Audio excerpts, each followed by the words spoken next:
Welcome back to the Outlet Podcast with Gabe and Eric. I'm Gabe. And I'm Eric. I'm very happy to be here. Yeah. And I hope you guys are too. Yeah. So we thought we'd start off with talking about what's on everyone's minds.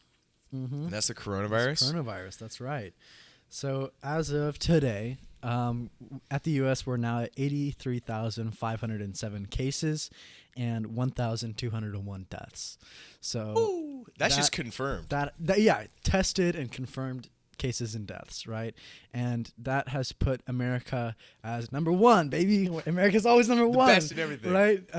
For total number of cases. We've surpassed China. We've surpassed Italy. We are now the epicenter of this pandemic. So I don't know. What are your takes on it? Well, I mean, how do you think it's going? How do you think the response is going? Well, I mean, it's great to be number one. Right, you know, always. It's good to be on top. Always, yeah. Of course, we're being a little bit facetious here, but exactly. but 82,000 cases. Yeah, that's quite a bit. How many deaths again? How many did you say? 1,201. 1,201, and that number is only going to keep going up. Yes. It's not going to go down, that's for sure. Yeah, yeah. So from the doctors that I've heard one on the Joe Rogan Experience. I think I've talked about him. He said we're probably going to peak at the end of April. We're going to reach our peak cases at the end of April. And so, first off, March feels like it's been going on for years. Yeah, it's like been this 1 month has been so long. Yeah, April's going to be even longer. Yeah. But yeah, so I mean, we're gonna peak in April. This isn't the top of the cases and deaths we're gonna have. We're gonna have a lot more, and I don't really know what the solution is. I mean, social distancing. We don't even know if that's effective. Yeah, yeah. I mean, to me, it seems like it is the most effective way to combat the virus, right? I mean, we don't have a vaccine. We don't have any sort of medicine that can prevent it. So at this point, just preventing its rapid spread seems like the best way to combat it, because the thing is, at about 60% of America is going to get the coronavirus, right? 60%. 60%, right? All right, that's what the California governor estimated for California, right? Within this next 8 weeks.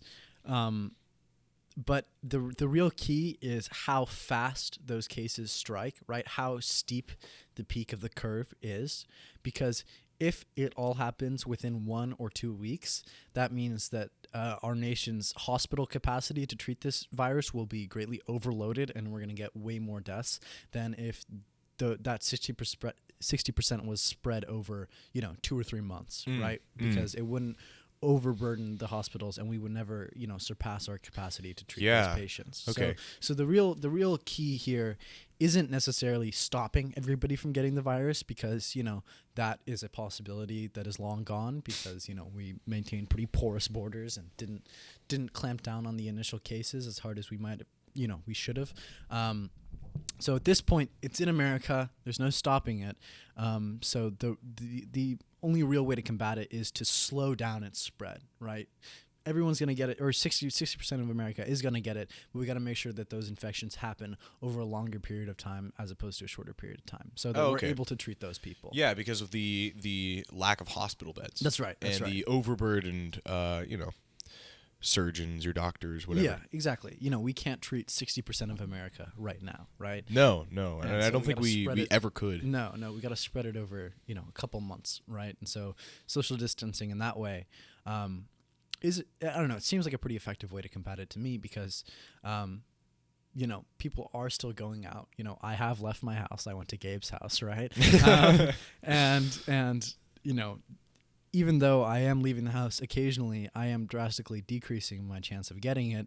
But as life begins to resume to normal, I'll probably get it after the peak, right? Yeah. If I start to, leave quarantine, leave the self-isolation, I'm probably going to get it after the peak. And hopefully by that time, our nation will have, enough healthcare capacity in order to treat people like me and other people like me. Yeah, I think when famous people get infected, it really brings, a new seriousness to the issue. Boris Johnson actually just got infected today. I don't know if you saw that. So when someone very popular gets infected. And Prince Charles, the heir to the throne. That's right, Prince Charles. Yeah. And who was the first guy? Like Tom Hanks or something like that? Tom Hanks, yeah, he was in Australia with his wife. They both got infected. But when you have that much money, like Prince Charles, Boris Johnson, or Tom Hanks, you don't die. you're not one of the casualties. You know what I mean? And living in a celebrity saturated world, we tend to, deify celebrities and, count their lives and their health as much more important than other people's, right? But ultimately, they aren't going to be the real casualties of this crisis. It's going to be, the poor working people that don't have the money to go to the hospital and receive treatment. It's, the people without health insurance that, are really going to be, facing the brunt of this virus and this crisis, and not even talking about the virus itself, but the massive amount of people that have been laid off as a result of this crisis. Those are the real people that we should be paying attention to, but it's a lot harder for especially Americans to think of and sympathize with a hypothetical imaginary worker as opposed to Tom Hanks, who they know and love. I've seen him in Forrest Gump. He's a great guy. We're really worried about Tom Hanks, but not about the people that are really going to suffer, right? I don't know how that could be changed or if that could be helped in any way. And I mean, I feel like it's just a result of modernity, right? That we live relatively shitty lives, right? And we don't like our reality, right? So we pay attention to the lives that other people are living, right? I mean, that's why people watch the Kardashians, right? Is because they are envious of them, right? I want to live that life. I want to be a socialite, getting plastic surgery. I want to, be able to just chat it up with my sisters and fuck basketball players and, all that good stuff that I'm lacking in my own life. So I'm going to, pay attention to those lives that are, better than mine. Better than mine, See, essentially. but here's the thing, like those people, that people look up to, like the Kardashians, like your, basketball players or whatever, rappers. Right, that's a big one. Yeah. I feel like their lives are only better materially, but not intrinsically. Like my personhood is better than yours. In some way. I mean, definitely. There's no real correlation that says more materials equals happier. Definitely. I mean, that's a whole different topic. That's a whole different topic. Yeah, we'll get into that, right? We'll get into it. Let's get into it, but let's stay on coronavirus, right? So, any other updates on anything else you want to say on relating to the virus itself? Yeah, well, I do have this one thing. Did you see in the South American countries they're using martial law? I have not seen that. No. Okay, in Argentina, there's a video on I think it was like r/what could go wrong or something like that, and it showed there were just these teenagers at a park. And I did see that. You did see it? Yeah. So there are these teenagers in the park, and they were not obeying the mandatory quarantine. Yeah, they were bumping reggaeton, just living it up in the park. And then all of a sudden, these people in hazmat suits with walkie-talkies come and tackle them. Yeah. And I'm sure arrest them and take them to jail. Yeah. So I mean, that's a real concern in America. First off, are we going to go to martial law? And I mean. Because that would be the most effective way to enforce force everybody in their homes, right? That's right. You can't leave your house, cops rolling down the streets, saying into their loudspeakers, do not leave the house, right? Yeah. As they've done times before. But I think that, that's when you start treading into the territory where right-wing nut jobs start to, do terrorist acts. I recently read an article about a white nationalist in Missouri who was planning on bombing a hospital as a result of the government restrictions on his personal life as a result of coronavirus. He said, I don't like this quarantine. I shouldn't be able to be forced into my house. This is America. I'm free. I can do what I want. And so he started planning to retaliate against, the supposed deep state that was, oppressing him and reducing his freedoms. So I think that is a nut job, though. That is a nut job, And, that is just and I'm not necessarily trying to smear, all of America's right with this one crazy guy who wants to bomb a hospital, but can we admit that America has a large amount of nut jobs? It's not a insignificant amount of the population. And we certainly have a mental health problem in America. Right. Yeah, I don't want to be disparaging, right? But a lot of these people that have extreme political views coupled with mental illnesses are also armed to the teeth, They have the potential to commit violence at a much higher rate than the mentally ill in, I don't know, England. Right? But that happens on both sides, both extremes. Right. I mean, how many? Both extremes suck. How many left-wing terror attacks have there been in the past 10 years? Well, I mean, we should not just talk about the last 10 years. We should talk about the last 100. 40 years. last 40 years. Let's let's expand name it a some big little. ones. Let's name some big ones. Yeah, right? well, I mean the USSR. That's the first one that comes to mind. In America, how many extreme left-wing terrorists have there been that have killed people? I don't know. I don't have any statistics. I can name some right-wing ones. Well, I'm sure there's been violence. Oklahoma City bombing. All right. Charleston church massacre. Sure. And then you're talking about the guy who drove his Ford truck through a crowd of people. Where was that? Virginia somewhere? Yeah. Charleston, Virginia. Yeah. And in fact, the number, if you look at the total number of terror attacks in America over the past, since 9/11, 2001, a big majority of them have been from white nationalists, right? Yeah. And a minority of them have been from Islamic terrorists, right? So, I mean, if we want to talk about terrorism in our country, it's not coming from abroad. It's not coming from, ISIS fighters or, communists or, the groups of people that the state wants you to be enemies with, but it's actually coming from, homegrown white nationalists. And but that only happens like once a blue moon. But, if we're going to talk about terrorism as a problem, if you want to fight the source of that problem, it's not Islam. It's not communism. Well, it's Islam to an extent. White nationalism. Right. But I mean, I'm going to look up the statistics. You keep talking for a minute here.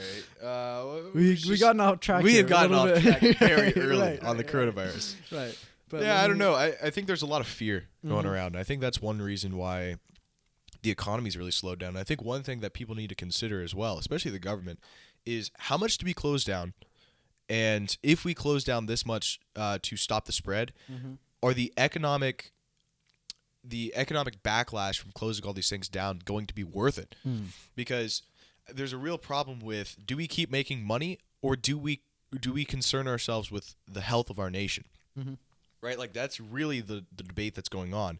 And there could come a time when we close down too much stuff in fear of the coronavirus spread that hurts the economy more than would if we just let the coronavirus thing play itself out.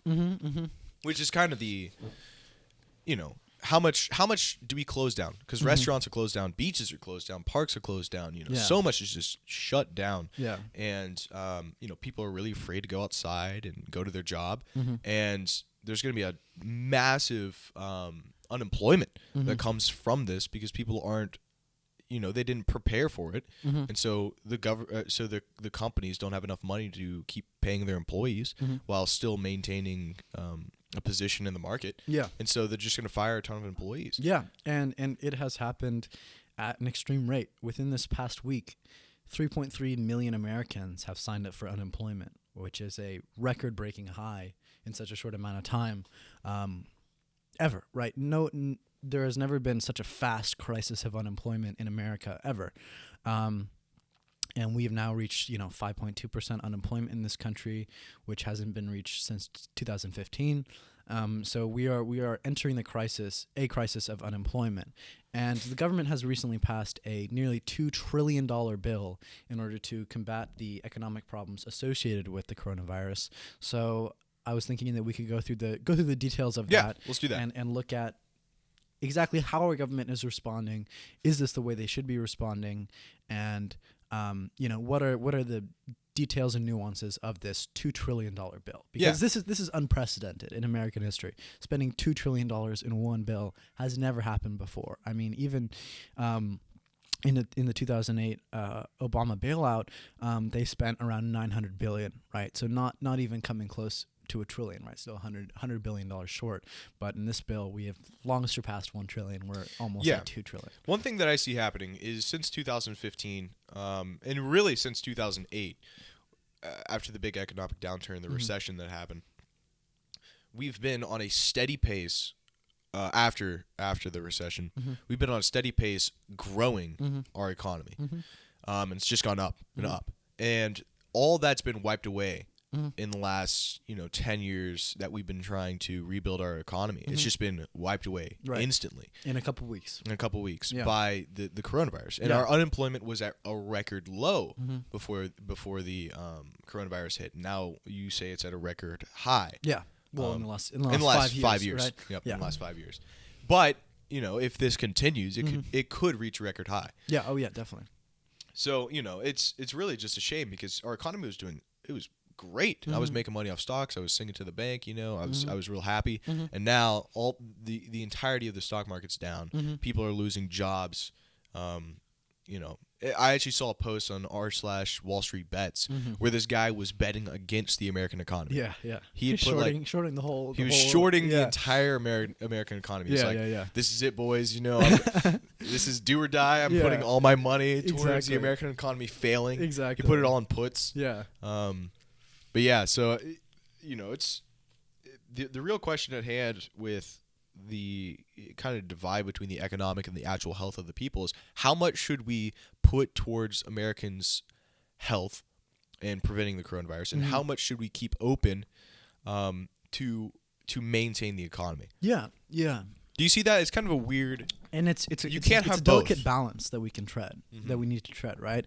I mean, if we completely ignore the coronavirus as a threat at all, right? If we just didn't do anything at all, and we let 2% of all of America die as a result of it, right? Didn't treat it at all, just let everybody get infected, and those that die, they die, right? That would result in 6 million deaths, right? Which is the number of Jews that died in the Holocaust, right? That would be a amount of death that is, almost unprecedented in American history, right? That is, and it would be skewed towards old people too. Exactly, the people that we need to protect as a country, right? And so to me, that's not really an option, right? We can't just let everybody die, right? Or not everybody, but 6 million people die, right? That's a ton of people. That's so many people, right? It will affect you within your immediate family. Exactly. Right? Like you will have a family member that dies, and you will suffer as a result of that, right? But then on the other hand is, if we allow the economy to completely shut down, right? Just stop everything, right? Nobody goes to work. The standard of living for all Americans is going to decrease, right? Not only that, but people could die. As a result of a poor economy. Exactly. Lack of jobs and lack of food even, right? And I think that we can. Obviously, we're not experts. We're not. We're 2 dudes in a garage. talking in a garage, right? But I think that it's important that we tread that line between the economy and our people's health. But ultimately, I think that we can always revive the economy. We can always, do stimulus spending. We can always, provide loan grants to get the economy back and running. But we can never get lives back. We can never, revive the people that died as a result of this crisis. And ultimately, we should put the health and the happiness of the American people first. And if that means, allowing investors to lose their investments, so be it, right? Yeah, I see that. If it takes, a bunch of banks losing investments and a bunch of large companies going under, if ultimately that is what it's going to take to save American lives, I think that we should take those steps, right? Yeah, I see that. I see that. And really what is going to be the hardest part of prioritizing health over the economy is the people who are controlling the economy. Now, you got to think, insurance companies are probably going to lose a fortune, right? Because so many people are going to be asking for claims because I'm sick, I need to go to the hospital, I need the money that I've been paying you guys. So, and the insurance companies are extraordinarily powerful. Oh yeah, extraordinarily powerful, and they're going to try and hold as much money as they can. Yeah. So this was actually a part of this bill that was recently passed. Is that okay? All health insurance has to cover coronavirus treatment. Right? Really? So if you have health insurance, they legally have to provide payment for that treatment. Wow. Which helps incentivize people that are sick to go into the hospital and get treatment because they won't get hit with a massive bill the way they would otherwise. So that's one aspect that I think the government has done well in this this care program that they've given to the American people is they've demanded that health insurance companies pay for the treatment of the people that they insure. In addition to that, they are making all tests free, which hasn't been the case up until now. So if you want to go get tested, you can do it, and the government will foot the bill. Wow, that's awesome. Yeah, so did you so see those in are New good Jersey, steps, right? Yeah, that's a great step. Mhm. And I think that was probably a huge fear of just a lot of Americans. Right. I mean, that's one big thing that stops people from getting healthcare, in everyday life is that, yeah, my back hurts, but I know if I go into the doctor, they might say I have a broken hernia or whatever, and I'll get hit with a $50,000 bill. I can't pay that right now. I got a mortgage. I've got kids to feed. So I'm just going to suck it up and, work through the back pain, right? Yeah. Yeah. So I'm glad that we've averted that situation in this crisis. Yeah, right? Where people definitely don't receive treatment. But I mean, because those of the financial insurance costs. companies are sneaky, man. Yeah, they are. They are snakes, really yeah. sneaky. And I'm sure that bill is definitely going to help people a lot. Mm-hmm. But I wouldn't put it past the insurance companies to try and save a penny. Right, and I'm sure they're going to jack up everybody's health insurance costs after the crisis. Because, Yeah. we had to spend so much money on coronavirus treatment. you Yeah. know? And it is ultimately an oligopoly where very few power players control the entire health insurance industry, and I would not be surprised at all if they get together and collaborate to fuck the American people.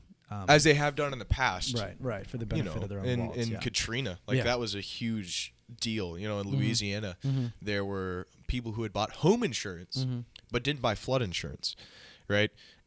And the insurance company said, "Oh, well, it wasn't covered under home insurance; it was Yeah. covered under flood insurance, Yeah. and you don't have the policy." Yeah. Sorry, your house is now. Your house is destroyed, but it wasn't the right way, right? Yeah, yeah. Yeah. Another thing that I thought I'd bring up too, because this just shows how corrupt the insurance companies are. Mm-hmm. So the insurance companies monitors the areas Mm-hmm. in where people live, Mhm. and they know what policies people shouldn't buy. So they knew the levy for the whatever, what I'm trying to say, the levy that Yeah, broke. Bush bombed the levees, right? That's right. Yeah. Yep. Bush bombed the levees. What was that? He did 9/11 and he did Katrina as well. Oh my That's a gosh. little known fact. But So you got your tin hat on. On. yeah. But anyways, that Kanye clip where he's which one? Where he's doing some video for Hurricane Katrina relief, and Charlie Sheen is like, the victims need your money, and then Kanye is just like, George Bush hates black people. Oh man, that guy is also a nut job. Yeah. Kanye West. A genius though. He's a genius. one of the goats, I gotta say. He's one of the goats. One of the best of all time. Selling $500 sweatshirts. Yeah. He knows what he's doing, and he's doing it extremely well. Oh, but back on to Katrina. So the insurance companies actually monitor the area around them, and they know what natural disasters are going to affect the houses. And so they knew that the levee was going to break, and so they didn't sell anyone flood insurance policies because they knew that if a big storm came in, the levee would break and flood everyone's houses. Yeah. It's really messed up, man. And they don't tell the people that you should buy flood insurance because the levee's probably going to break. No one actually knew that. Yeah. And and that's just one example. Yeah, of and I mean, corruption of the to make it a little insurance bit more, insurance. personal, right? The area that I live in Scripps Ranch has experienced fires a lot. I mean, I think it was in 2016, 2015. We San Diego County was on fire, right? There was like 6-7 fires going at the same time, and one of them was actually in the canyon in my, behind my house, and so we experienced fire a lot in this part of Scripps Ranch, right? Yeah. And so no insurance company is willing to offer fire insurance in that area, right? So we have to buy fire insurance from the government because no private company is willing to take that risk in the area that I live in, right? So Yeah, because they know the risk. they know the risk, right? They're only going to sell fire insurance where there's no risk of fire, and where there is risk of fire, they know they're going to lose money, so they're fuck Yeah, it, I'm and not going to do people that, who right? buy fire insurance where there's no risk of fire. They're just taking their money. Yeah, exactly. Yeah. Yeah. Coronavirus. yeah. So conclusion, fuck insurance companies. Yeah, man, insurance companies are pretty messed up sometimes. Yeah, definitely. So let's look at where all this money is going, because it's $2 trillion. $2 trillion. That's hard to wrap your head right, around. Right. That's so much money. That's so much money, right? And before we get into the details of where this money is being spent and how it's being spent, should it be spent this way? Could it be spent in any better ways? I just want to take this as a moment to sort of nullify the argument of how are we going to pay for it, right? Because if we can pull $2 trillion out of our ass, I think that we can pay for any of the programs that Bernie Sanders is proposing, right? We could have paid off student debt 3 times over with this amount of money. Really? We could, yeah. I mean, it costs, I don't know, hundreds of billions of dollars, right? And that's just the amount of money that is going to, large corporations in this crisis. Now, obviously, student debt is not a fast, rapid crisis that has stricken America all of a sudden. It's been a slow burning crisis that has slowly built up over many years of, private institutions shafting young college students with, massive debt. And ultimately it's not a rapid crisis the way that coronavirus is, but ultimately it is a crisis that has prevented, hundreds of thousands of young Americans from leading financially successful lives, prevented them from getting homes, prevented them from, even buying cars, prevented them from living the life that they should be living. And it's, it's not as, like I said, it's not a rapid crisis, but it is a slow burning crisis. Yeah, it's a growing concern for sure. Yeah, and I know tons of people that have been affected by it. I have tons of student loans, and I'm only 18, right? Yeah.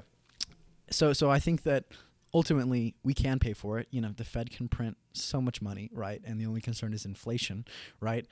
Which we can get into later, why inflation is a problem, who's hurt by, rapid inflation and so on and so forth. But I think that ultimately, we should take this opportunity to see that they can pull money out of their ass, and they only do so when big money and big stockholders, their wealth is at risk, and it's not when the American people, the working class, are suffering that they're willing to do so, right? It's only when the economy as a whole and the system that allows them to hold on to their power is threatened that they're willing to print $2 trillion, and it's not when the American people are suffering, right? So I think that we need to take this moment to really recognize the priorities of our government, and even though this stimulus package does have a lot of things that help the American working class, I think that it is important to recognize that they haven't done this thing in the past when the American people are suffering, when cancer patients, refuse treatment because it's going to burden their family with that, when children are going to bed hungry every night,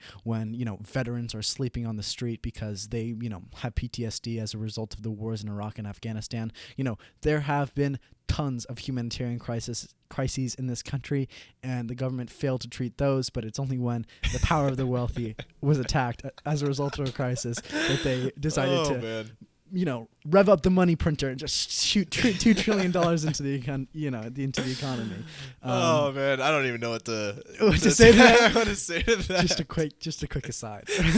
Just a quick aside. Yeah. So let's get into it, right? Well, let me say one thing. Yeah. Come on, hit me with it. Are we pulling this money out of our ass?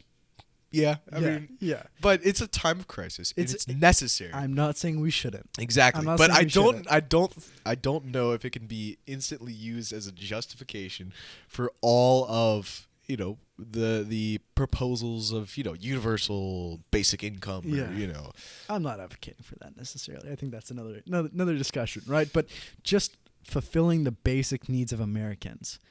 Americans need food. Americans need housing. Americans need healthcare, right? Those are things that if they don't have, people suffer, right? People die, right? I just think the government sucks. Yeah, as do I, right? But our reasonings are a little different, I think that I don't want to paint a straw man here necessarily. No, don't paint a straw man. But I think that the conservative side of America hates the government because it's the government, and that's it.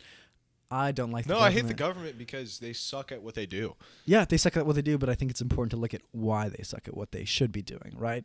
They are not a bunch of dummy heads that are in there just bungling around and, messing everything up. They're smart, qualified people, but I think the reason that they don't fulfill the wants and needs of the American people is because we have an incentive structure that incentivizes those in power to make decisions that benefit the other people that are in power, because that helps them maintain that power that they already have. That's a whole nother discussion. That's a whole nother discussion. And we've had it many times, but I think it's important to look at the real root cause of the American government's incompetence. It's not because the people are incompetent. They're smart, qualified people. I'm sure that there are plenty of smart senators that know how to, increase the standard of living of the American people. But the problem is that the American political system is structured in a way that incentivizes them not to do so, and instead help the people that already have more than anyone could possibly imagine, and help them maintain their power, because it's a cycle of power, essentially, right? We help those in power, and they help us, right? Yeah. Yeah. So speaking of Bernie, he's pretty much out of the race at this point, I right? don't think so, man. You think he's still got a chance? I think that Joe Biden has a lot of sexual harassment allegations, and the Democratic establishment are going to try to cover them up. But let's get into that in later parts of the podcast. Let's talk about the coronavirus relief bill. It's called the CARE bill, the CARES Act. CARES Act, right? We care. Right, we care, right? So first, let's go over the raw numbers, right? So $153.5 billion is being spent on public health, right? That's direct money to the CDC, money to hospitals, money to, local clinics. How much money? $153 billion. That's quite a bit. That's quite a bit, right? That's a lot of money. That's a lot of money, right? That's just going directly to the CDC, the institutions that are fighting this on the front lines. Is it going to hospitals too? It's going to hospitals, right? Even private hospitals? Even private hospitals. All hospitals. All hospitals. I can in a bit I'm going to pull up the, exactly where this money is going in each of these categories. But first I'm just going to go over what each amount is, right? How much money is going where, right? So, 153 is going to $1 billion is going to public health, right? $43.7 billion is going to student loans and other, right? So that's just basically any other small, institution that's being hurt by this crisis. Student debt, what's it called? Loan pushbacks, basically. Like if you have student loans, you don't have to pay them now if you're not able to pay them. Does the interest rate is it the interest rate on hold right now? Yeah, exactly. That's where all that money is going towards, right? It's just putting hold on all those student loans, right? As well as a bunch of other, small nuanced things. But in the scope of $2 trillion, $43 billion is not that much, right? So it's a pretty small chunk of this pie that's going to student loans and other, social programs. So the next category is $560 billion is going directly to individuals, right? So that's a lot. That's a lot of money. $300 billion of that is in direct cash payments, right? So what they've promised is $1,200 to individuals, $2,400 to married couples, and then an additional $500 for each of the children that married couple has. Now, that money has a cap. If you make over $100,000 a year as an individual, you won't receive that money, and if you make over $200,000 a year as a married couple, you won't receive that money. So it's direct cash payments to people that make under $100,000 a year, in order to basically burgeon the economy. Allow people to pay their rent, allow people to go out and spend money to keep the economy flowing. And I think that it could be done in better ways, right? And a direct cash payment is, in a way, a simplistic way of providing relief to the American people. But at the end of the day, I think it's effective. Yeah, we're in a rapid crisis, right? We don't have time to work out nuanced, institutions and programs that specifically help those that are, in need of the most help. So I think that generally a cash payment is a good way to, stimulate the American economy.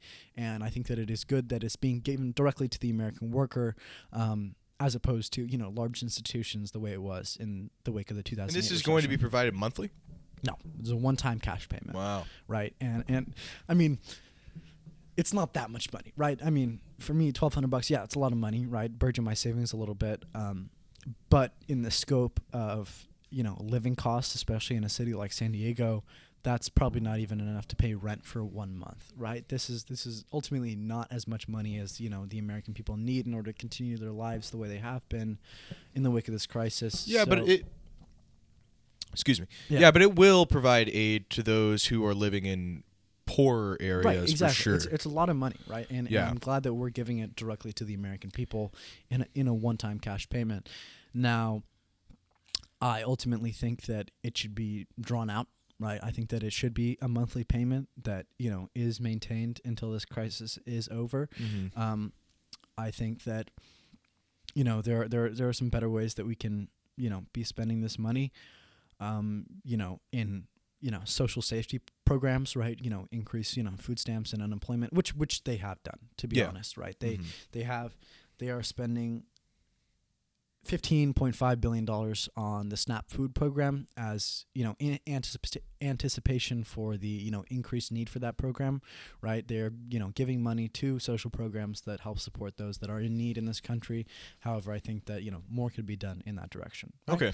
And the other big chunk of the individual payments are $260 billion to extra unemployment payments, right? Mm. So, if you declare for unemployment, you will still receive that check, and they're burgeoning that budget because 3.3 million people have signed up for unemployment within this past week, which is unprecedented. I've said that before in this podcast, but it is a massive amount of people that have signed up for unemployment rapidly. Wow. Right. So I'm glad that institution is getting money in order to relieve people that have been laid off as a result of this crisis.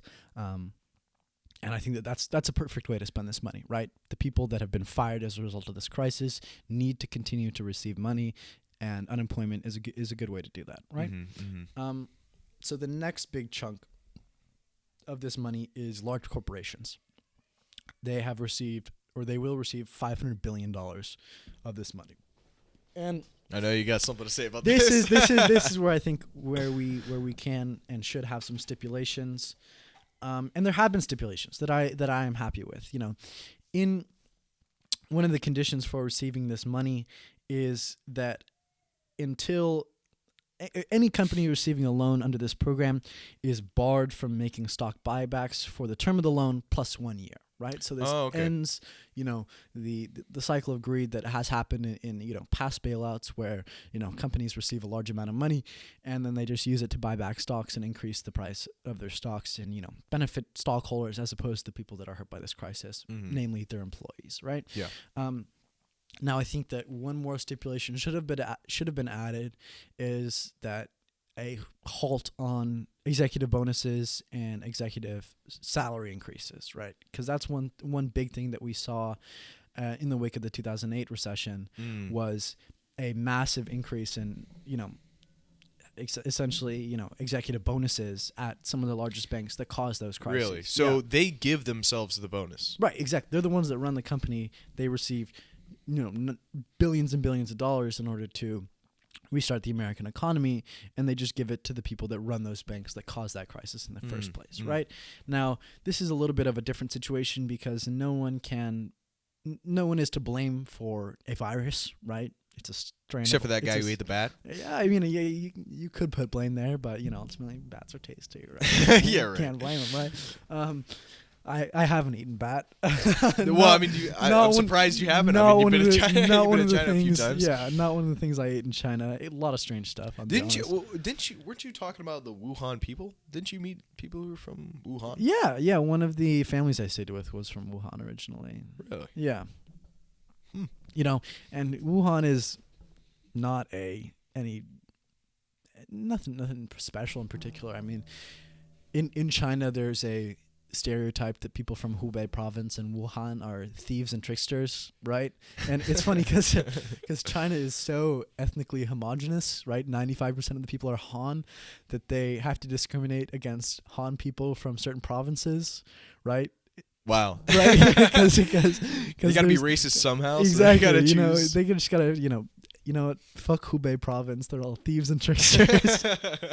So there will be like stipulations on job applications that no applicants from Hubei. And really? You're like, what? That's nuts. That's crazy. Yeah. So there are some things about the people from Wuhan. I don't believe that those racial, those stereotypes, those geographical stereotypes are based in any sort of truth. But that's one thing to know about Wuhan. From a Chinese perspective, but they don't like the people. They don't like the rest of China. Thieves. Yeah, tricksters. Yeah. I don't know. What was I saying before? Something about companies. Yeah. Okay. Yeah. So I think that there should be a freeze on executive bonuses. Yeah. Right. That just makes sense. It makes sense, right? Because executives aren't going to be hurt by this crisis, right? They have enough money to receive treatment. They're not, even if they get fired, they've got billions of dollars to, sit back on, or, maybe not billions, but millions of dollars to sit back on. They just go out on their yacht for a couple of years and they'll be fine. They come right back to the business community and they'll be fine, right? Ultimately, they aren't going to be the ones that are, that are going to be hurt by this crisis. And I think the money coming from the American taxpayer should not be going to them. It should be going to the people that are going to be really hurt by this crisis. Well, I don't like the idea of executive bonuses, but right. Yeah. But I do think that putting that money into companies so that they can re-stimulate the economy is good. I think, and how much money was that? Because it was substantial. $500 billion. $500 billion. That's right. What? Half a trillion. Yeah, that's half a a trillion. Lot of money. A lot of money. That's 1/4 of the total spending. Yeah, yeah. And one good stipulation in this bill is that they have tried to aim so that this money goes directly to employees and keeping employees on furlough, right? Even if these employees don't have any use in the company, right? As a result of the economic downturn, they're going to try to maintain them on furlough so that after the crisis, they can get those jobs back and the American economy can get running again, essentially. Yeah, similar to what FDR did with his New Deal plans. We're going to basically give you guys jobs that are meaningless, so you can still have meaning. Right. Because when people don't work, they lose, a sense of meaning. Right, right. Yeah, more that's for importantly, sure. They lose money, right? They lose money, right? More importantly, but and then they stop spending, and it slows the economy down. That's right. That's right. And America's built on consumerism too. If no one's buying goods, then everything collapses. Right. So let me read this little excerpt from NPR. Right, the bill establishes a fully refundable tax credit for businesses of all size that are closed or distressed to help them keep workers on the payroll. So if you don't fire workers, you get a tax credit. You get a tax credit, right? Oh, okay. The goal is to get those employees hired back or put on paid furlough to make sure that they have jobs to return to. The credit covers up to 50% of payroll on the first $10,000 of compensation, including health benefits for each employee.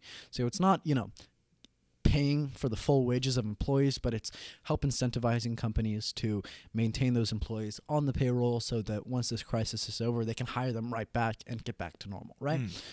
Which I think is a good step in the right direction. However, we could be a little bit more heavy-handed with this. We can just write legislation that enforces you to keep your workers. Yeah, you can't fire workers, right? And we will compensate you for that would be a huge move, though. Yeah, I think it would be a huge move, but ultimately, in the face of a large crisis like this, we need to make huge moves in order to make up for it. One thing I'm a little bit skeptical of with this whole $2 trillion bill is the scope of the federal government is going to be expanded extremely.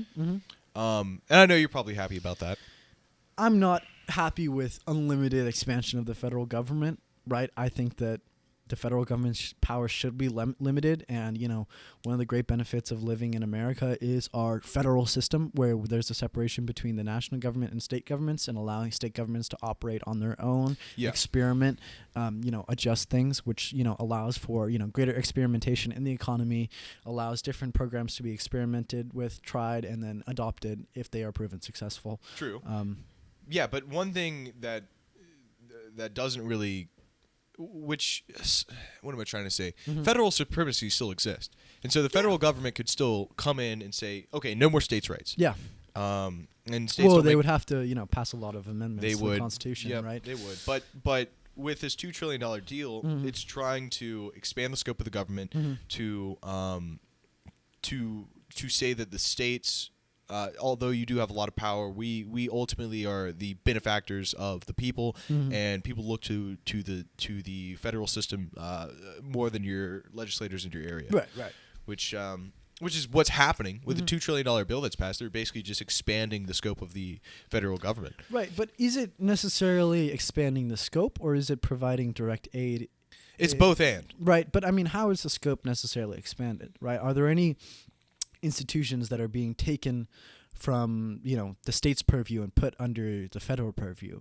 I don't think I'm seeing much of a transfer of power necessarily, as much as the federal government providing relief in times of crisis in a way that state governments cannot. Okay, well, is there any part of this bill where companies are in debt to the American government? Yeah, they're loans. Loans. These exactly. are loans, right? And the borrower is in the it doesn't have power over the person who gave the loan. Right. Well, they could refuse the loan.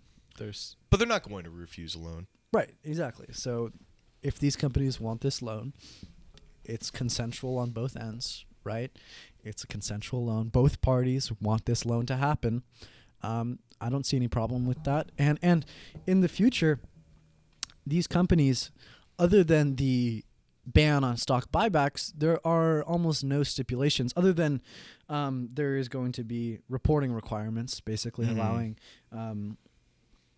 a federal oversight committee to investigate and make sure that these loans are being spent in an appropriate manner at the companies that these loans have been given to, right? Making as sure, they should, right? I think that we can't just give blank checks to large companies and expect them to do the right thing, because that we've seen in the past that they don't do the right thing, right? They look out for the interests of their owners, and if that means shafting employees, they're going to do that, right? Yeah, so which is what happened in 2008, 2009. Yeah, exactly.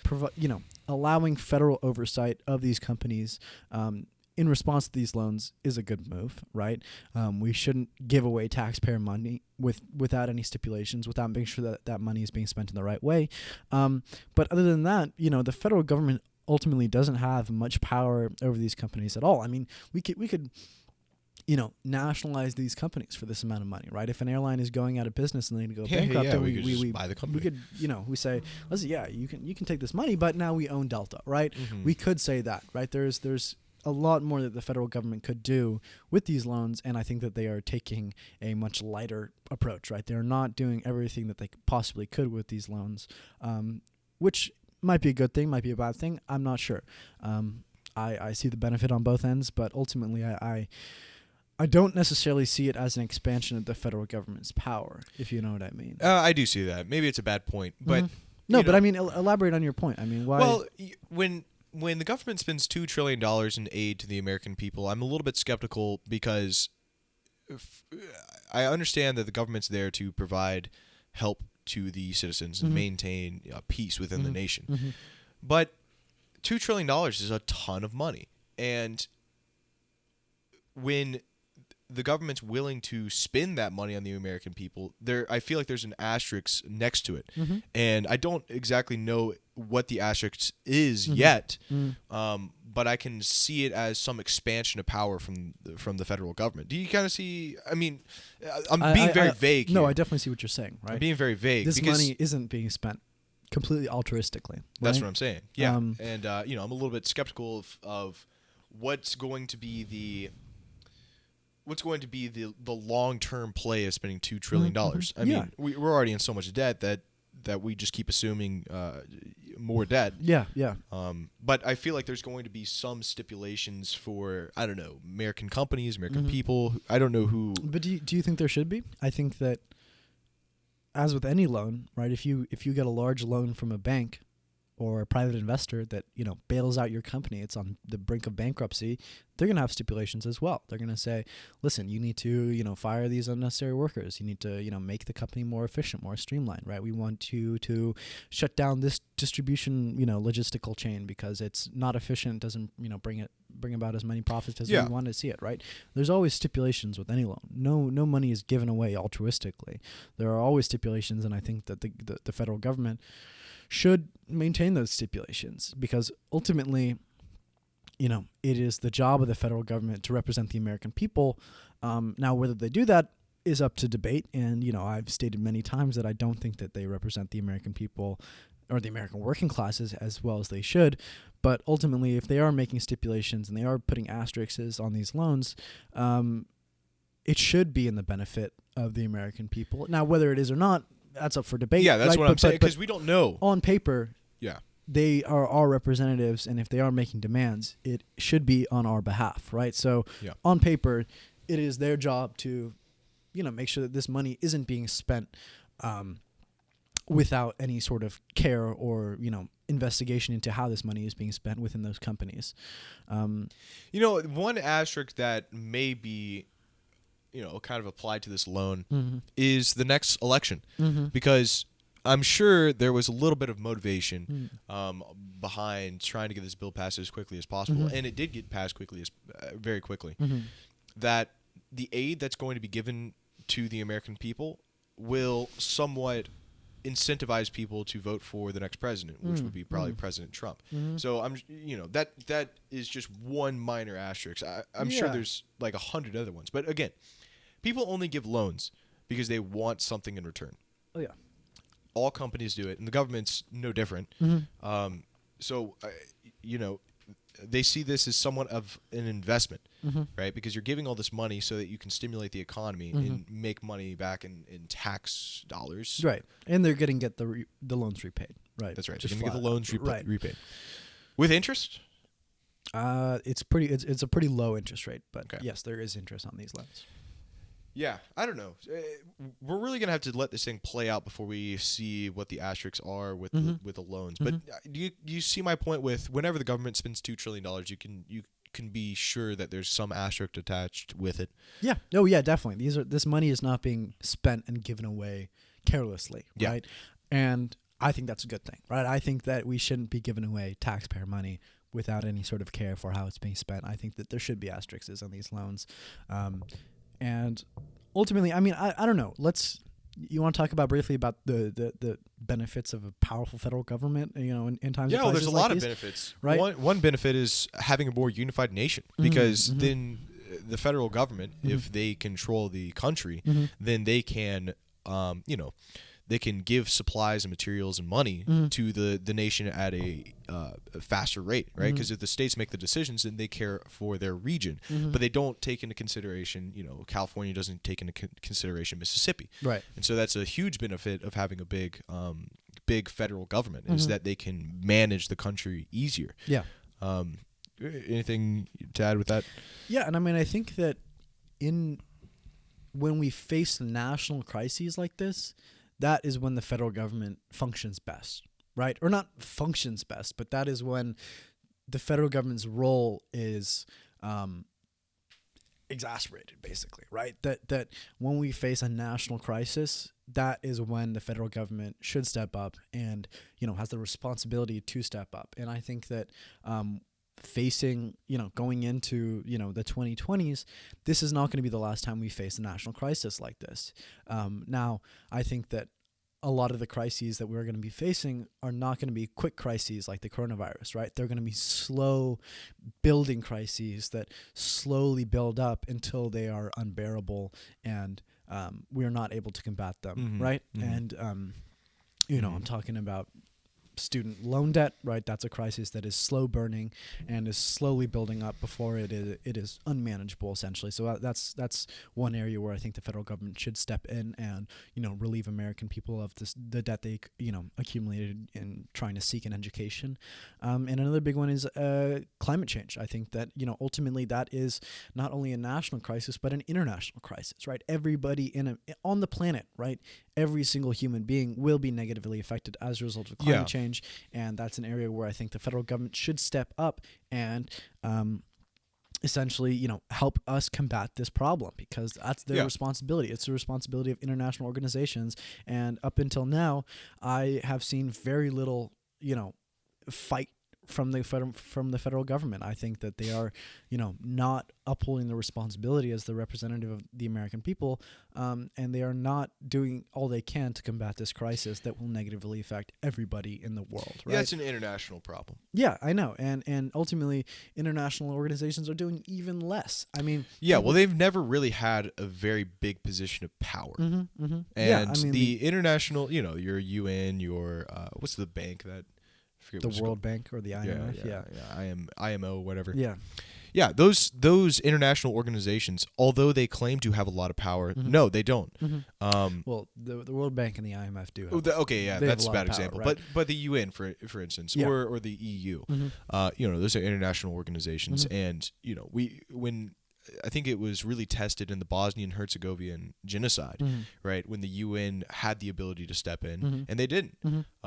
And that basically set the precedent for how the UN responds to crises around the world. They don't.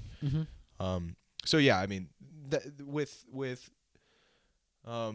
climate change, that's an international problem, and it can be addressed federally because America is the biggest superpower in the world, right?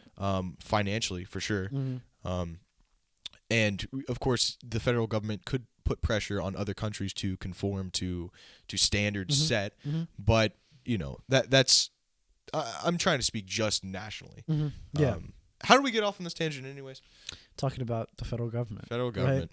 Right? One problem with the federal government is not, if you have a strong federal government, is that the regions of the United States don't get represented equally. Mm-hmm. That's just another problem. Yeah, and I think that, I don't know. I think that one of the great benefits of having a separation between the state and the federal levels of government is that it allows states to experiment with policies, try different routes of government, right? Experiment with different things, and when those policies are proven successful, they can be adopted by other states, right? Yeah. As opposed to doing things federally, there's no real alternative. There's no real, control for that experiment, right? There's no, there's no neutral option. What would our country look like if we didn't try this, right? Because that's all a hypothetical. However, I think that it's important that states really do have sort of a interstate relationship where they look at what other states are doing, they adopt the policies that have been proven successful, and they abandon the policies that have been proven disastrous, right? And I want to talk about one case in particular, and that's Governor Brownback's tax cuts in Kansas, right? Governor Brownback, he essentially was a big subscriber to trickle-down economics, and he believed that if he cut all taxes for small businesses and most taxes for large businesses in Kansas, it would make Kansas a sort of Midwest mecca for business. It would make Kansas the business center for the center of the country. It would, drastically improve, Kansas's economy and, as a result of that, actually bring in more tax money from that increase in business and from essentially consumer taxes, right? Because people would be coming to the state, spending lots of money, businesses would be opening up there, and as a result, tax money would increase. And that was one case where it failed disastrously. Kansas's, budget went in the shitter, right? They weren't able to pay firefighters, they weren't able to pay policemen, they had to stop all infrastructure investments, all the construction on highways and roads and railroads was halted completely. Even basic functions of government, like I said, like firefighters and police, had to be curtailed because the government didn't have enough money to pay for them. And because of that shutdown in government activity, Kansas's economy actually shrunk, right? There was a slight increase in government or in private spending as a result, but as compared to the cutback in government spending, it was not at all comparable, and Kansas's economy actually shrunk during Brownback's reforms, and the federal government actually had to step in and bail out Kansas's state government as well as other state governments like California and New York governments that have profitable budgets, right, where they make money every single year as opposed to losing it like Kansas did, right? So I think that if we, like I said, one of the great benefits of having separation between the state and federal governments is that it allows states to experiment with policies.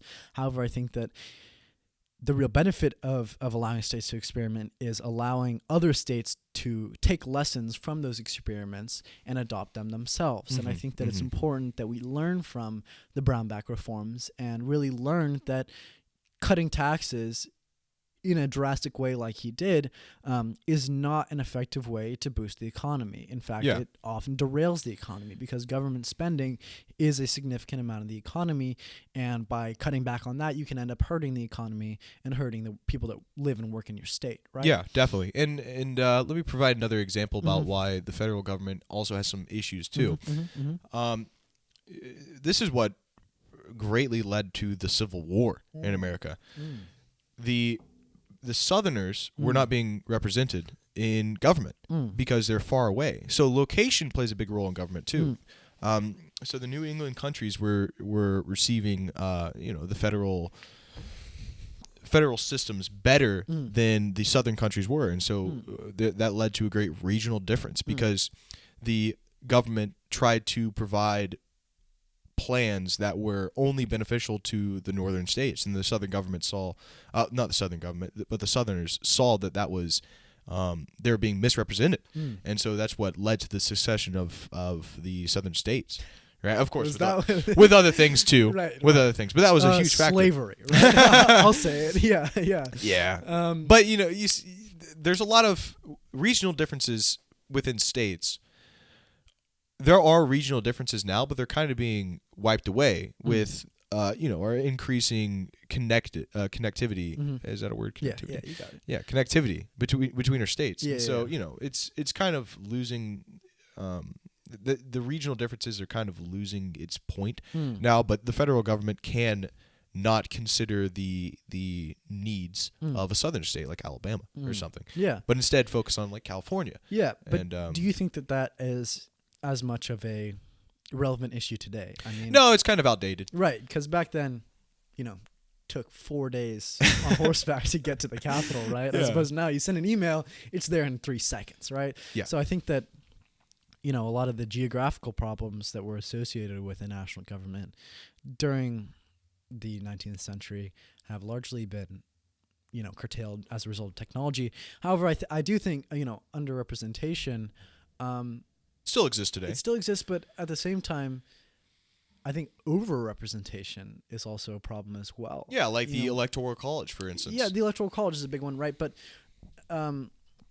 I think that the Senate is one big example of overrepresentation, right? We each get 2 senators. Yeah, there's less than 1 million people that live in Wyoming, yet they have as much power as California, right? And I don't think that that's democratic. Well, not in the House, but right, not in the House, but the Senate, right? Which is, in a lot of ways more powerful than the House because they have the final say on most of the bills that are passed through Congress, right? The House is the one that comes up with the bills, and then it has to go through the Senate in order to get passed and become law, right? So I do think that underrepresentation is a problem, but I think that ultimately, the main cause of underrepresentation is not necessarily the electoral rules that rule our country, but as much as voter suppression that is engaged by, both parties in this country. Both parties have a vested interest in engaging in voter suppression against the the demographics that they know are going to vote against their interests, right? And you see this in, hard blue and hard red states where the parties in power do everything in their power in order to engage in voter suppression against the demographics that, are not going to vote in favor of that party, right? But ultimately Hamilton won out. So Hamilton did win out, right? And democracy is just a concept in this country and not a reality. Yeah.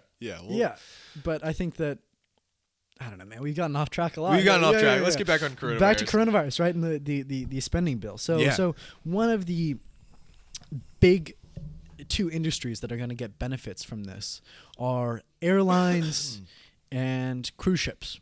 That's great. I have a lot of stocks in cruise ships. But I wanted to discuss sort of the ethical implications of bailing out these I don't know, I would say not necessarily corrupt industries, but rent seeking, profit seeking, willing to shaft the end consumer for the profits of the owners of those companies, companies that have shown a consistent pattern of avoiding taxes, going through tax loopholes at the victimization of the American taxpayer and, the American consumer. And then in a time of crisis, look to the federal government and look to the taxpayer to bail them out and save their ass. Yeah, let me say this real quick. Yeah. I think that's reprehensible. For businesses to not set aside profits, to be stable, right? Setting aside profits for the long-term success of the company is a good idea. But many companies are not setting aside profits. Airlines in particular, they are an anomaly, right? They have spent almost all of their profits over the past 10 years on stock buybacks and on executive bonuses. They exhibit that pattern of not setting aside money to an extreme, right? As compared to other industries, they are almost an anomaly in the case of not setting aside profits. But continue. Sorry. And we talked about Ford last week, right? And how Ford was a company that set aside profits so that it could not receive government bailouts. But that is a anomaly. There are so many companies that don't set aside profits because they know that they are fundamental to the success of the American economy, and that the government needs to rely upon them, airlines or cruise ships, just large parts of where the money goes in America, and that the government relies upon their business for employment, for tax money, and they know that they don't need to set aside profits because they'll get a government bailout in times of crisis. Right, exactly. So, and I think that's reprehensible. Right, exactly. They, rely on the taxpayer in needs of crisis, but the rest of the time, when everything's running fine, they're shafting the taxpayer with, oh, you want an extra piece of luggage? That's $50, baby. And oh, you want a cup of water? Oh, that's $3. I mean, I don't know how much you've flown in the past 10 years, but it sucks, man. They are making airline seats smaller and smaller. There's no room. They're shafting the end consumer for the profits. Did you hear about the deal that happened with Boeing? What happened? I don't know exactly what happened, but all I saw was that Boeing stock had gone up like 60% in a day. And if you had bought Boeing stock at $85 when it was cheapest, it's now like 163, which is insane. So I'm sure the American government made a deal with Boeing, but I don't know. I thought I'd bring that up. Yeah, sounds fishy to me. They're also one of the biggest military contractors, right? So you cannot let the military-industrial complex fail in this time of crisis, right? Absolutely not. We've already put enough money. That is the crucial American industry that allows us to have imperial hegemony of the world, right? You can't let that go away.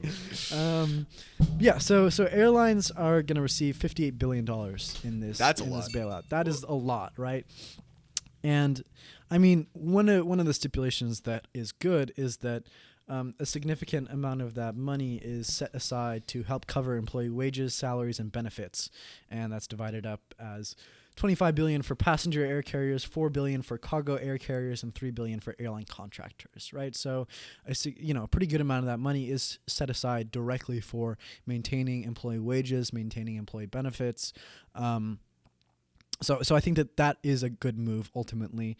However, like we said, these airlines have been acting in an unethical way. They have been acting in a way that hurts the end consumers, hurts their employees, and benefits the owners of those companies that already have too much money, too much power in this country, and they rely on taxpayer payments in order to bail them out in a time of crisis. So I think that ultimately, if we want them to stop that pattern, and not just airlines, but big American businesses as a whole, if we want them to stop that pattern of relying on American taxpayers in times of crisis to help them out in places that they've failed in the past financially, there needs to be consequences, right?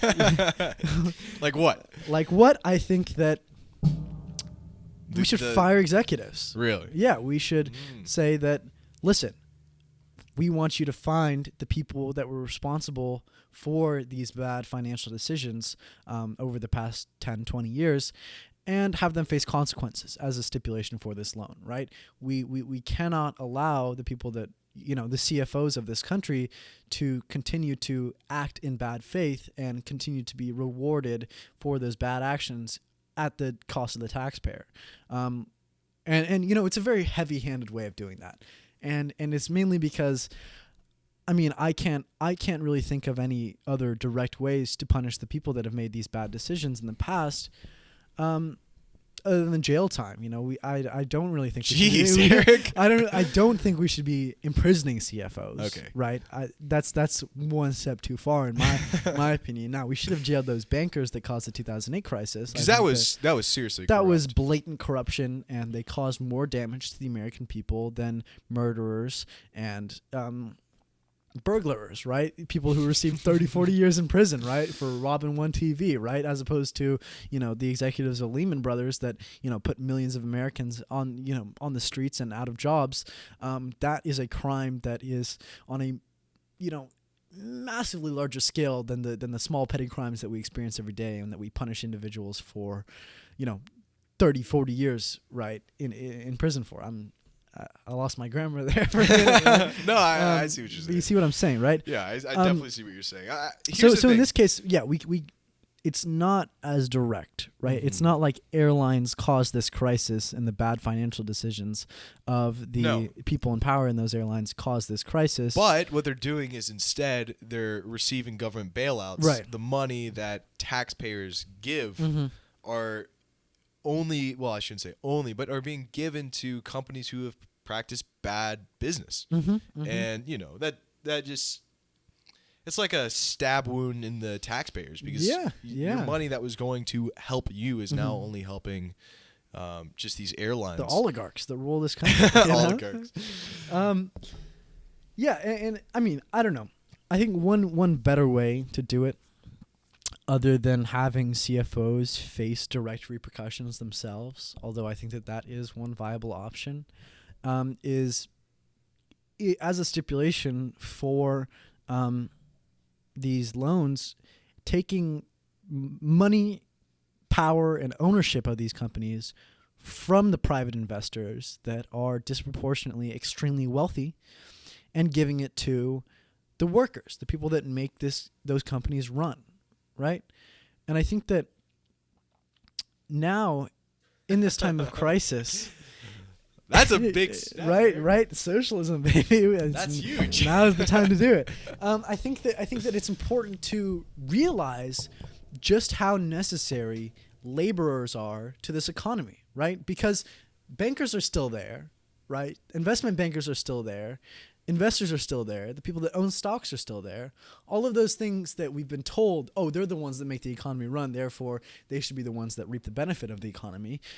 They're all still in place. Those institutions are still in place. Wells Fargo and the Bank of America are still out giving loans. They're still doing what they do. However, the economy has fallen into a spiral, right? Landlords are still doing what they do, right? All of the oligarchs that own this country are still in power. They're still in place. They're still making the same decisions they've made in the past. However, the key block that has been pulled out of the American economy is the workers. People that are not going to work anymore, right? They are not working anymore. And as a result, the American economy has spiraled into a recession, right? And I think not as a result of that, as a result of coronavirus. Right, but is it the people that are getting sick and dying that has caused the American economy to go into a spiral? No, it's nothing. Like you said earlier. It's the people that stopped working. No, it's the coronavirus has caused the people to lose jobs and for the economy to spiral. Right. But if you look at it it's fear. That's what's really making the economy spiral. Right. But how is fear exemplified and put into the real world? Well, what do you people that aren't going to their jobs? Yeah. Well, that's right? yeah. And so labor has been removed from the economic calculus that keeps our economy running, and as a result, the economy is going into a spiral. So you're saying the economic recession that we're kind of in right now is because the laborer doesn't have enough power to maintain its position in the workplace? I'm not necessarily saying that, because labor has no power, that's what's resulted in this economic recession. I'm saying that the key ingredient in the economy that has been removed is labor. Okay, right? And it's been removed as a result of what? The coronavirus. The coronavirus. People are staying home. People are not going to work. People have been fired as a result of the coronavirus, right? So because that building block of labor has been removed, the whole Jenga tower has fallen, right? It has crumbled, right? And the money is still there. Right? There are still billionaires that are willing to invest. There are still landlords that own a ton of property, right? There are still investment bankers that are willing to make those investments, right? Capital is still very much there, right? However, if you remove labor from the equation, everything falls down, right? Because the capital can't function effectively without labor, right? Now it goes both ways. Ultimately, if you have a bunch of labor and no capital, laborers cannot, contribute to the economy without capital. But right now, our economy is structured in a way that all of the benefits go to capital, right? All of the excess benefits go to capital, and I think that now is the time to really wake up and realize that they need us more than we need them, right? We should unionize. We should organize, go on a rent strike, which has been happening a lot. Right now? Right now. Really? April 1st, don't pay your rent.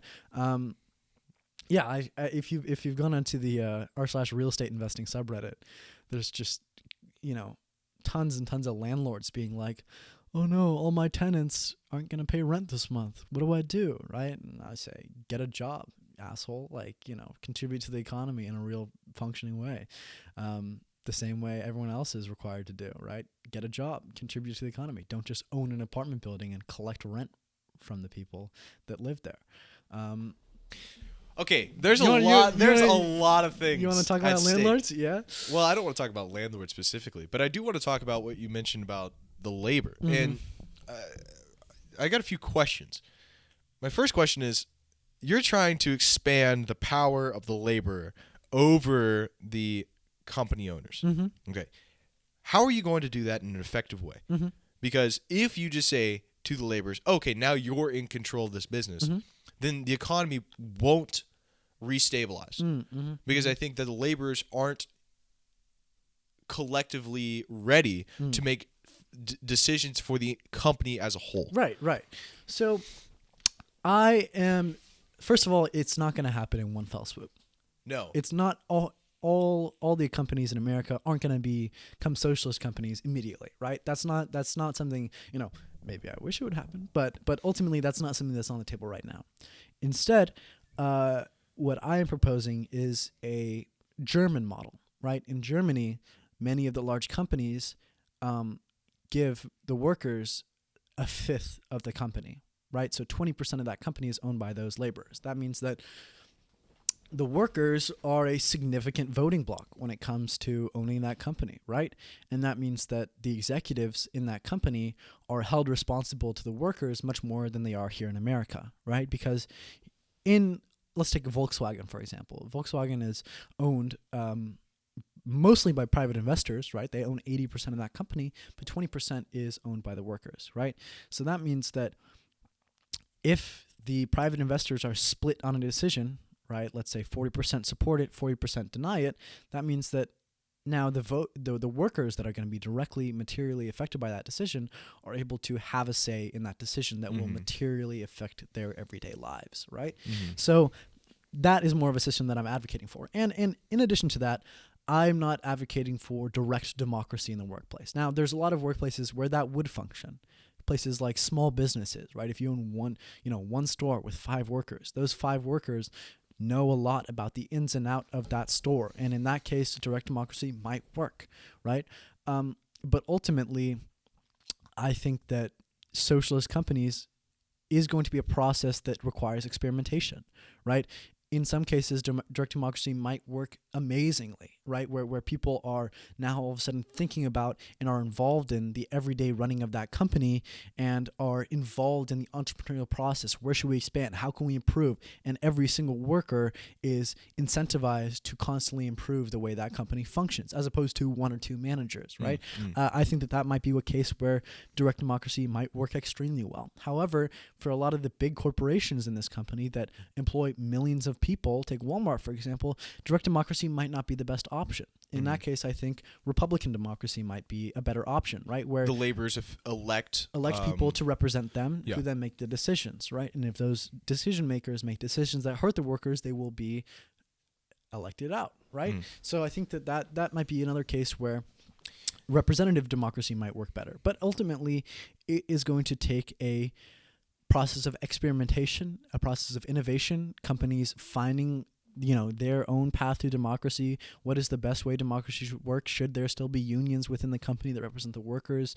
Should there be weekly meetings that address all the meetings of the workers, right? Should workers receive all of the profits right away, right at the end of the year, or should they be maintained in the company and invested back into the company? I think that there should be a range of experimentation, and ultimately the market will figure out which of those decisions are best, right? Because the companies that choose the best form of government will succeed over others that don't, right? And that is the way the market works. And I think that that's something that should be upheld, right? That the market is constantly vetting and testing the experimentation methods of companies and how they're governed. The same way they are now, right? I mean, stockholders don't make decisions for large companies, right? It's not like every decision that Boeing makes, they get together all the stockholders in a room and they vote directly on that issue. That's not the way it works, right? Instead, it's a representative democracy, right? Where it's not a democracy ultimately, because it's more of an oligarchy. Yeah, it's more of an oligarchy. But the people elect representatives, they elect managers who then choose the executive board, and then those board members are held responsible to the stockholders because they have the power to oust those executive board members, right? So I'm not super well learned in this topic, and you're a lot smarter than I am in this topic. You know a lot more about it. That's what I think a lot about it. I just sit around all day thinking about socialism. Yeah, know? Well, and I'm working this out as I'm speaking. Yeah, out, but here's kind of what my take is on this. Ever since we had the labor movement in the United States, where the unions got together and said, hey, we want an expansion of our rights, right? We want 8-hour work days. We don't want child labor anymore. We want... Give us weekends, right? Give us weekends. Give us safe working conditions, yeah. right? That was huge. And they got pretty much all of the things they asked for because the unions had a lot of power over what happens in the company at that time. And ever since then, it's been shrinking. The power of the unions, the power of the labor has been shrinking steadily. And we can see this in Walmart, for instance, where Walmart makes you sign a contract that says, if we even hear you say the word union, we fire you instantly, just like that. Yeah. No questions asked at all. And that's been a trend with many other companies too. And so the rights of the labor has somewhat been suppressed. Definitely. And so I see that. And one thing that confuses me a bit is if you give more power to the laborers and the unions. Not unions don't really exist anymore, but well, maybe they do. They do, but they're definitely small, right? If you give more power to the laborers, who's to say that the decisions that the laborers make will be effective in maintaining the economic position of that company? Because that's really where my concern is. If you give this money, or not money, if you give this power, let's say a percentage of the company to the laborers, then they're going to make decisions. The company is going to make decisions that benefit the labor, and you may say that is primary over anything. The laborer's position and its life that it lives is so important that it should be set as number one. Well, if it comes at the success of the business itself, was it really worth it to have the laborers have this position of power? Because the company's apart now, right? And it doesn't exist because the laborers made poor decisions. Yeah. So that's ultimately where the responsibility falls to the market. Right, and I'll take the example of capitalist companies today. Right, who's to say that stockholders won't elect executives that focus on stock buybacks and don't save up enough money for a crisis, and in that time of crisis, the company goes under. Right, who's to stop the executives from making bad decisions? Well, no one is. Right, we live in a market society, right? Not a free market society. There are regulations which I support, but ultimately, companies that make bad decisions go under right now, right? That is our current reality, right? And I don't think that should end, right? I think that ultimately, if workers elect, representatives that make bad decisions and the company goes under as a result, that company should not have existed, right? And I think that we should have a safety net that protects those workers from the material harm that comes from a company going bankrupt and shutting down. But ultimately, there will be another company in that same industry that doesn't make those bad decisions, right? Which is why we need to have sort of a slow transition into socialism, right? It cannot be a day and night shift where now all of a sudden everybody's making direct democratic decisions for their companies, right? I think that we need to transition into it over a period of a couple of years that will allow companies to adjust to this new reality and allow companies to really feel out how this is going to work, how we should allow it to work best.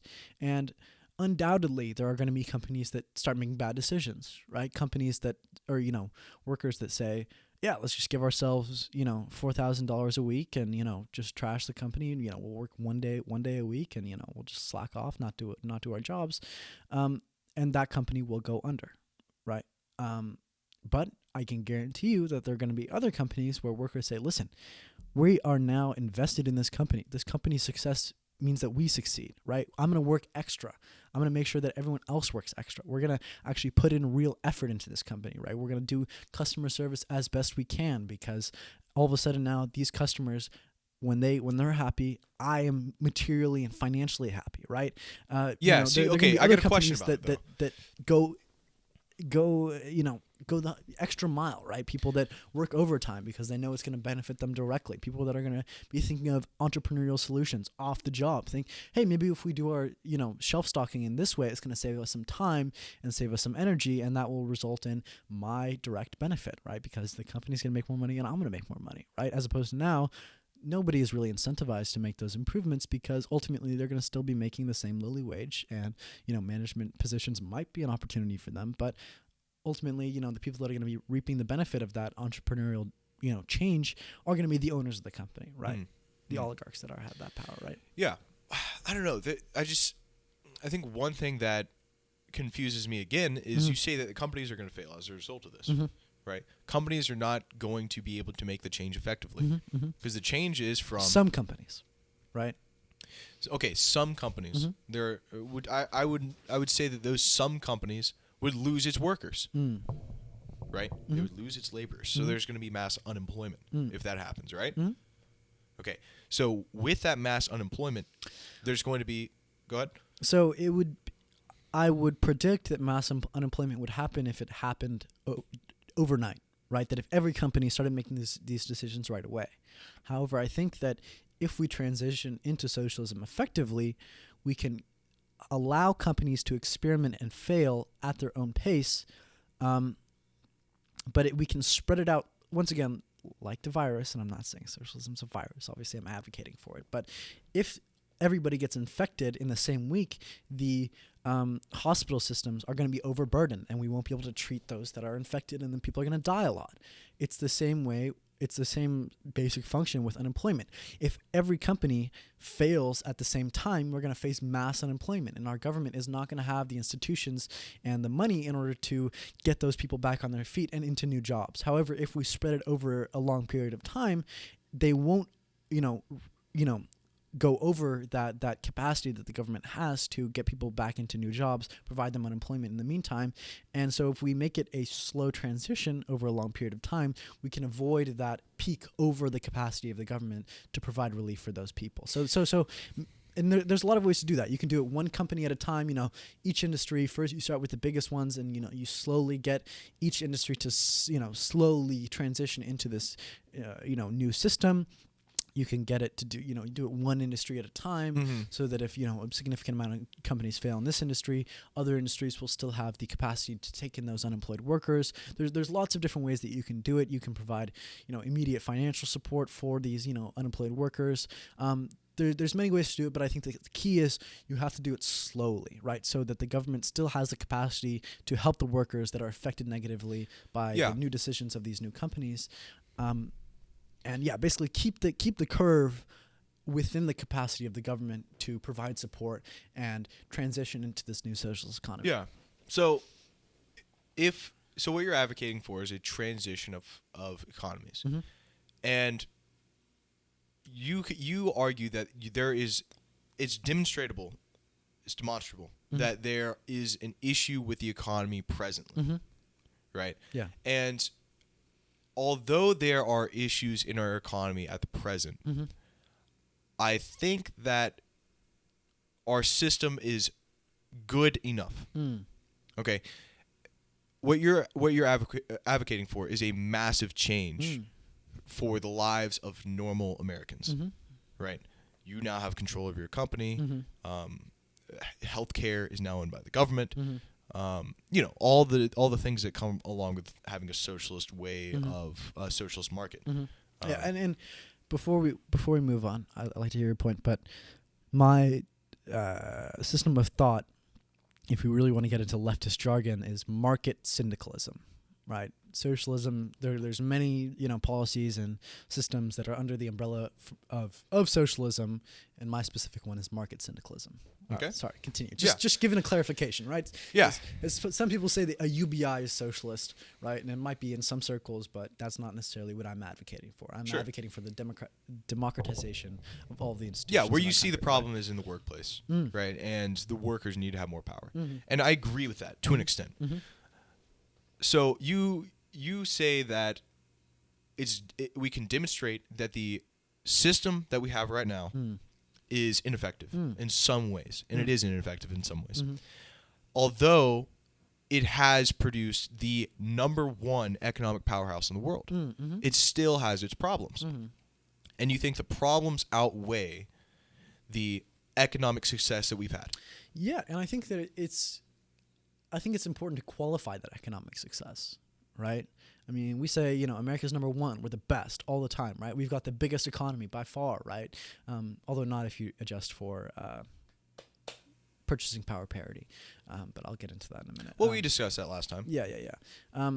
But yeah, so we're number one. We're the biggest. We're the best, right? But I don't see that in the American people's lives, right? If you go to Chula Vista, you go to, PB, you go to Barrio Logan, you go to Escondido, people are living lives as if they are in a third world country. I mean, people struggle to put food on the table. People get fired willy-nilly and, aren't able to recover from that. People lose their houses as a result of, the decisions that the oligarchs make. Well, let's look at this logically. People are suffering. Yeah, okay. Right? And so I think that, yes, it's great that we have the biggest economy in the world. We're real rich. We're the richest economy ever in the history of the world, right?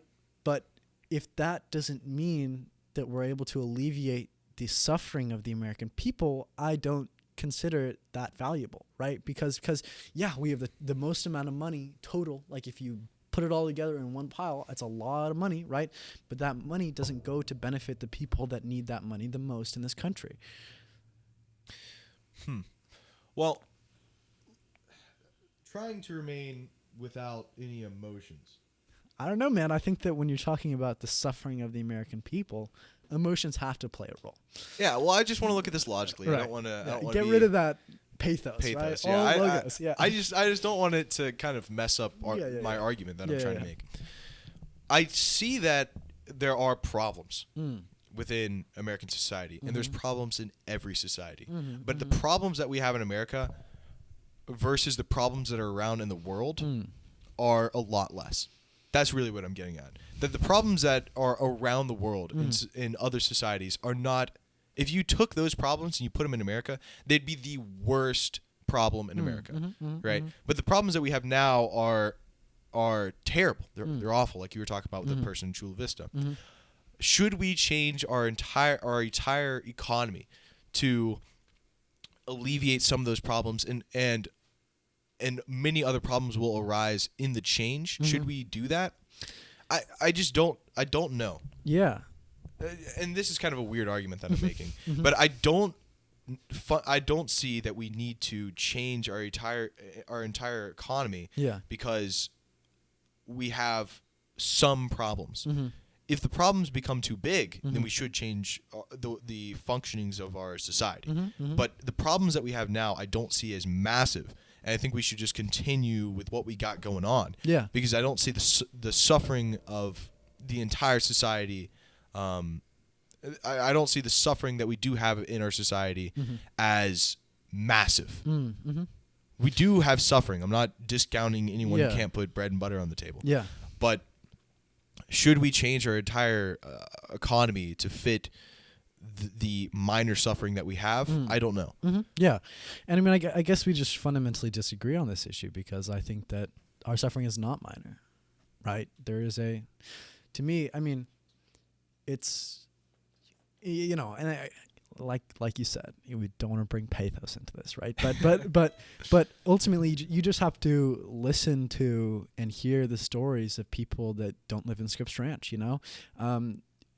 workers all over this country work shitty jobs, live shitty lives, right? And that is a significant chunk of the American people, right? There's plenty of people that, work in cushy office jobs, right, and make $60,000 a year, but even they are burdened by the undemocratic nature of their companies, right? Their labor might be valued a little bit more than, other labor, and so they benefit a little bit more from our current economic system. But ultimately, if you look at every single aspect of America, not just the American economy, it is undemocratic. It is ruled in favor of those that already have wealth and power. And we can get to a point where we're more democratic. Right. And I totally agree. And I'll provide a story. My neighbor just across the street from where we're sitting, he worked at an office job where he was providing advertisements for some pharmaceutical company. Yeah. And he took the company from $100,000 to $1 million in a year. And he was supposed to get $1 million check for the labor that he did. Okay. He goes to work one day, and there's a security guard.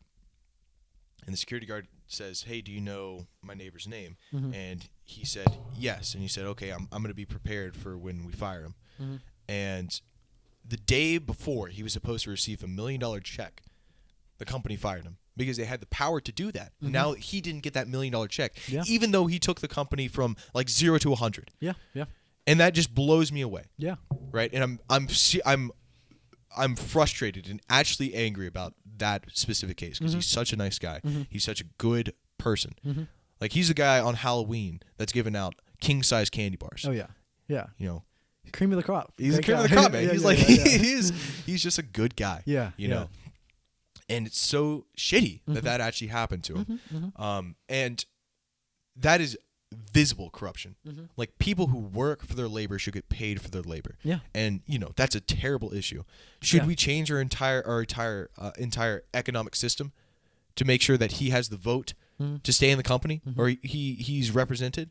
I don't know. Yeah. But there's a lot of specific problems like that can be addressed in our country and should be fixed.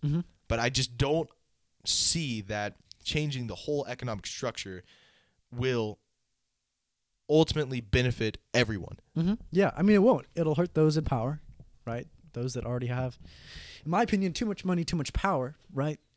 Obviously, they are opposed to it, and they're going to use every single tool they have in their tool belt to try to prevent that from happening because it strips them of their unbelievable power over the American people and the American government and the American economy. Yeah, and they're going to, cling on to that power and pump propaganda through the media to tell you, we don't want this change. It'll be bad. It'll be bad for you, right? It'll be bad for everybody, right? Don't make this change, right? And I think that, when we become inundated with the views of the wealthy that rule this country, we're going to make decisions that oppose our own interests. So I think that it's important to think about this logically, right? When you take power away from those that have disproportionate amount of power in all the institutions in America, where is that power going back to? Well, everybody else that doesn't have power right now, right? The working class of this country, right? The people that, suffer as janitors, as truck drivers, as cashiers, right? The people that make this economy function that are being underrepresented right now, right? That is where we're taking power from those that have too much and giving it to those that don't have any at all, right? And I think that it seems radical, right? What I'm proposing, right? But if you compare my position to, other leftists, it's really a pretty moderate position, right? Other people are advocating for, the nationalization of all industries, right? Or the complete liquidation of private housing, right? Making everything public housing. And, even abolishing currency as an institution, right? Those are, right? It's insane. Those are the other alternatives that we are faced with in this crisis. So I think that, ultimately I'm not advocating for, the complete upheaval and replacement of all the institutions in our country. I just think that we should adjust the incentives that exist within those institutions so that they make decisions that benefit the majority instead of the minority. Yeah, well, and another thing, I think there's also a lot of a lot of things that need to be addressed Mm-hmm. before that transition can occur. Mm-hmm. I think the number one is corruption. Mm-hmm. I think we're both against corruption. Oh, yeah. Corruption just sucks. Actually, I'm pro-corruption. yeah. Well, corruption just sucks, you know, Yeah, and there's a lot of corruption within companies, within our government. Mm-hmm. Mm-hmm. And if you know the logic, if what you're proposing is making the labor have some say in their job, which right now in most companies they don't. You can just get fired and that's it. Mm-hmm.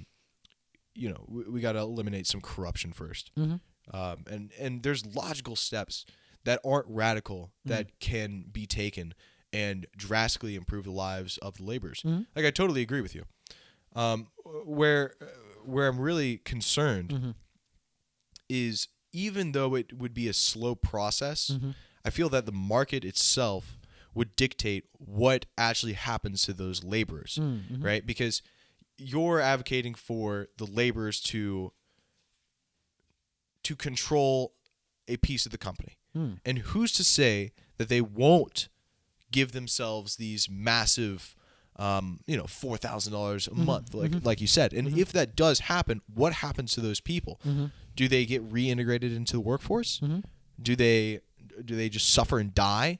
I have some serious questions about what the status of the laborer will actually look like once he has his power, because I don't have enough trust in people in general to make decisions for a company, and I don't think most people do. Right. And who's to say that the interest between those laborers will be the same? How do you think the interest of the laborers itself might conflict and might ultimately destroy the company? And also another thing. The reason why people have high-paying jobs is because they occupy a position in the market that's been valuable, that is valued. Okay, those positions like truck driver, janitor, that aren't as valued, who's to say that they don't give themselves more money, even though they're not being valued? So then there'd be a conflicting interest between the market and the labor itself. Yeah. How do you make those all work together? Yeah, so ultimately, I mean, I think that to address your first point, right? People make bad decisions, right? And if you let people control the economy, they're going to make bad decisions. Well, people control the economy right now, and they make bad decisions right now, right? I mean, going back to the example of airlines, when the stockholders of those airlines elect managers that elect board members that decide to use the airline's profits to give themselves bonuses and give the investors bonuses, I would argue that is bad. That is a bad financial decision. No, can we agree on that, right? Yes. When you take all the profits of the company and you give it to the owners of that company and the board members of that company, that's a bad financial decision, right?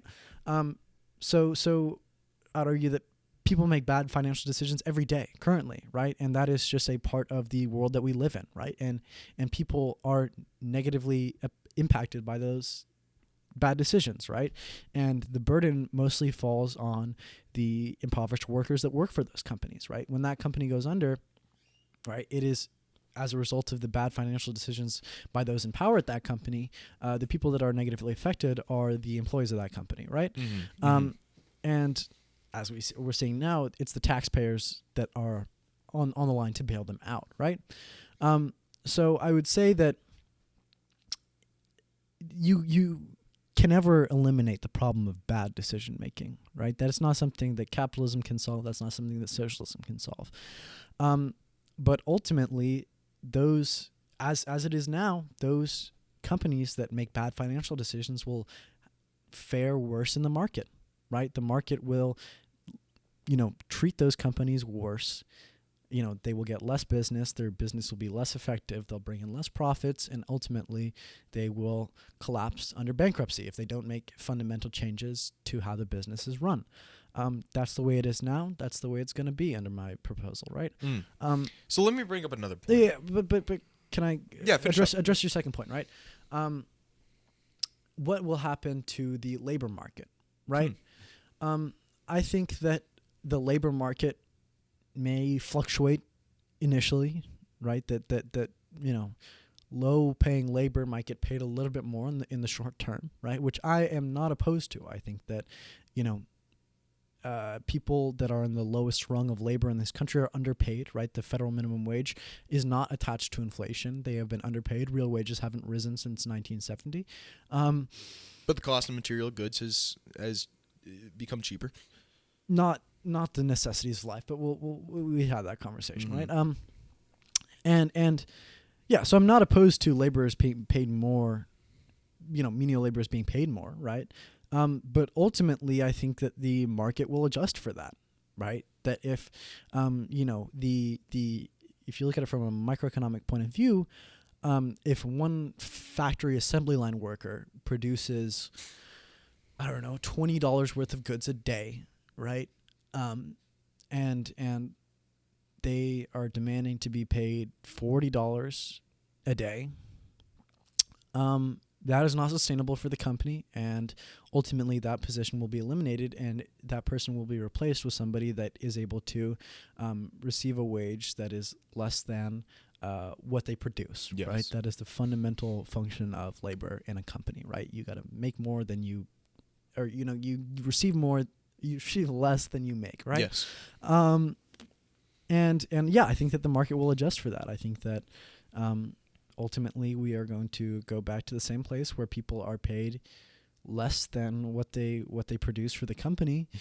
But ultimately, if that company is controlled by the people that produce that wealth in the first place, that wealth can be better spent to benefit the people that made it in the first place, right? Yes, I do see that. I definitely do see that. Right. And so if we look at the dichotomy between capital and labor in our current society, in essence, it would reverse, right? Right now, labor is paid a fixed rate, and labor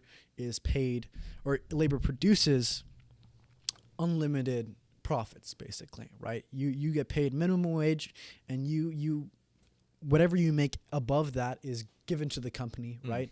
And ultimately, that unlimited reward, potentially unlimited, right? If a company becomes extremely profitable, makes $4 billion a year, right? All of that reward goes to the people that own the company, right? Yes. Who got into that position because of capital, right? Because they own capital, they get into that position of owning that company and receiving the excess benefits from the production process. Right? Yeah, and the labor that they did do reap the reward of them making, the increased amount of money, right?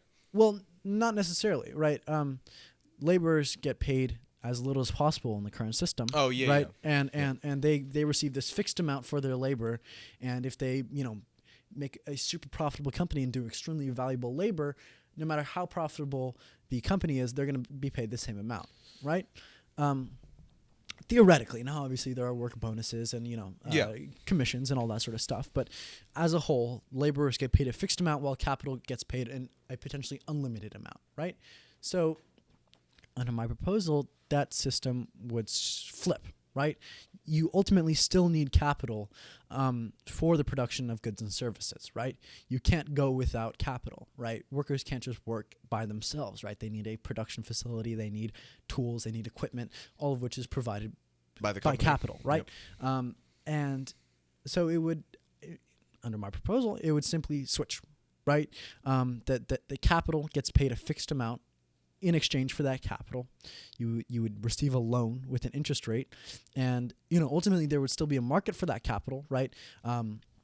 Companies would vie for different amounts of capital, and for certain amounts, certain loans going to risky industries, capital can demand a higher interest rate, right? And the market will come to a equilibrium where the capital is paid sufficiently for the use of that capital, and companies are able to receive the benefit from that capital. The same way the labor market functions now, right? The market has reached an equilibrium where, if you work in a gas station as a cashier, you probably get paid $12-13 an hour, right? At least in San Diego. And the market has reached that equilibrium, right? And the same thing will happen with the market for capital, is the market will reach an equilibrium where capitalists are willing to give away their money for this certain interest rate, and companies are willing to receive that money while paying that interest rate. So it would ultimately switch the positions where capital is paid a fixed amount that they consent to, right? They agree to give away that money for that interest rate because they want to make more money on that capital that they have instead of leaving it in the bank account. And then ultimately the potentially unlimited profits ultimately are given to the company and potentially given to the laborer. Now, obviously, it depends on how that company decides to spend that money. They might decide to put more aside for a rainy day. They might decide to expand production facilities and hire more workers, or they might decide to just give all that money directly back to workers, right? So But what's stopping? It's up to the market to decide which of those alternatives is the best alternative. Yes. And the company that makes the best decision will succeed in the market and continue to be profitable and not go bankrupt. So what is stopping the laborers of a successful company from demanding an increase in pay? Nothing necessarily, right? The same way nothing stops stockholders from deciding to liquidate a company, just cashing out everything, sell all the furniture, sell the computers, and we're just going to take that money for ourselves, right? And that happens all the time, right? Yeah. 50% of the stocks that are owned by a very, very small portion of the population. And companies are liquidated all the time, right? It happens all the time when, Toys R Us, previously a pretty profitable company, the stockholders decided, hey, fuck it, we're just going to sell all the stores. Yeah, they decide who lives and dies. Exactly. And it's to their benefit. Yes. Because they say, hey, we can actually make a little bit more money by cashing out right now and liquidating everything in the company and just taking that money for ourselves and running, right? So that happens right now. There's nothing stopping those that own companies from liquidating the company and cashing out, essentially. But also there's a weird problem there because foreign investors can make the decisions to liquidate a company. Yeah, definitely. It's not just within America, and I don't know how you defend against that. Yeah. Well, you can't under this current system, right? You can't under capitalism. Foreign investors are just on a level playing field with domestic investors, right? But yeah, ultimately nothing would stop employees from cashing out on a company. We're just going to loot the company. That's another thing. Right? And we're going to sell everything and just take it for ourselves, right? But whether that's a good financial decision in the long term for those workers and for that industry will be determined by the market, right? And, if it was a profitable company that could have continued to make profit, ultimately that would be a bad decision, right? And I think that those elected representatives that represent the workers would try to convince the workers not to make that decision. They say, listen, guys, we have a good thing going right now. If you do this, none of us will have jobs. It will hurt you. You might get an immediate cash payout, but there are no other jobs that, allow you to, work with your skill set, right? Let's keep what we have now. We will, give you whatever, you want, right? As long as we're able to maintain profitability within the company, right? So ultimately, sure, there would be workers that decide to liquidate companies and take the cash and run, right? But that happens under the current system as well, right? Where the owners of the company. But it only happens with the people who have tons of capital. Yeah, exactly, and not with the laborers. Exactly, laborers don't decide to cash out companies. It's the people that already have extreme amounts of money, billions of dollars, decide to do so, and ultimately hurt the workers that were working at those companies, right? Like Toys R Us. Yeah, exactly. So yeah, I mean, ultimately, I'm maintaining a lot of the institutions that make our company or our country run today, right? The market is still in place. Consumerism is still there, right? The market still plays a major role in a lot of the industries that provide Americans the goods that they want and need. But ultimately, the key is restructuring the incentives so that the decisions made benefit the people that are materially affected by those decisions and not the minority of people that already have too much wealth and power in this country. That's a good summary. I think one level of analysis that I've kind of been working out is the human nature aspect of this whole thing, because it's great to theorize about what it could be, but what would it like for the actual individual? And one problem that I see with all this is the people who exist, myself included, is just a part of human nature, is to be ungrateful. Okay. And I know this is a weird level of analysis that we're going to. But I'm interested in seeing where you're going to take it. But people are genuinely ungrateful. about a lot of things, myself included. And I have all these great things around me, but I don't see it. And why can't we, right now, just be grateful for the things that we have currently? There are problems, but there are a lot of things to be grateful for. And when you talk about socialism, you see that there are these terrible things all around us, right? And there's things that need to be changed. But I think there's a lot of things that we can be grateful for now. And I'm not saying that we shouldn't change anything, but what I'm saying is we should be grateful for the things that we have currently. And if we were grateful for the things that we have currently, then there wouldn't need to be this economic change. Maybe that's a terrible point, but no, I mean, I totally understand what you're saying. There's a human nature aspect to this whole thing that you don't necessarily take into account. Yeah. Is that even if the people got these better positions, I still think they would be ungrateful for what they have.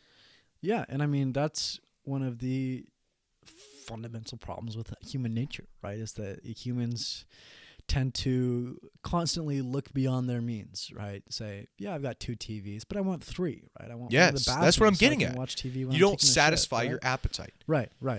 But hasn't that gotten us to the position where we are now? The constant insatiability of humans, the constant drive for more, that's gotten us to the, world where we, live in, surrounded by materials and consumer goods and everything we could possibly need, right? That has gotten us to where we are now, right? And if we ever stopped that need, right? If we ever stopped the push for more, the push for a better society, the push for better lives, we would stagnate. I mean, imagine if we stopped in the Middle Ages, right? Say, listen, we've all got enough food. We've got a good farming system. The lords are benevolent. Yeah. Don't confuse what I'm saying. Right? I'm not saying we shouldn't have progress. And I'm not saying we shouldn't change. Yeah. What I'm saying is simply this, that when you're proposing these drastic changes, it's that there are things that need to be changed. And I do agree there are some things that need to be changed. But even if things do change, they're going to be ungrateful for the changes that were made, even if they were in their own benefit. Yeah. And I think if we want to have a healthy society where people aren't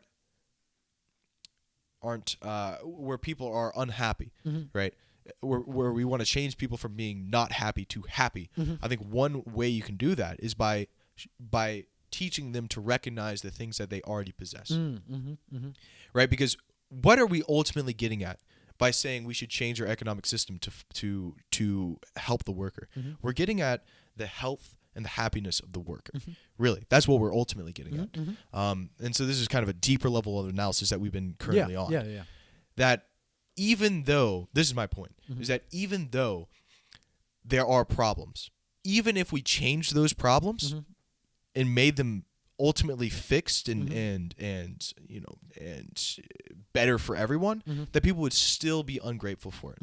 Yeah, and this is what. Sorry, go ahead. Yeah, so I'm reading a book right now. It's called "The Notes from the Underground" by Fyodor Dostoevsky, and he says even if you give humans economic prosperity, he says his famous line is give them cakes, and all they have to do is worry themselves with the continuation of the species.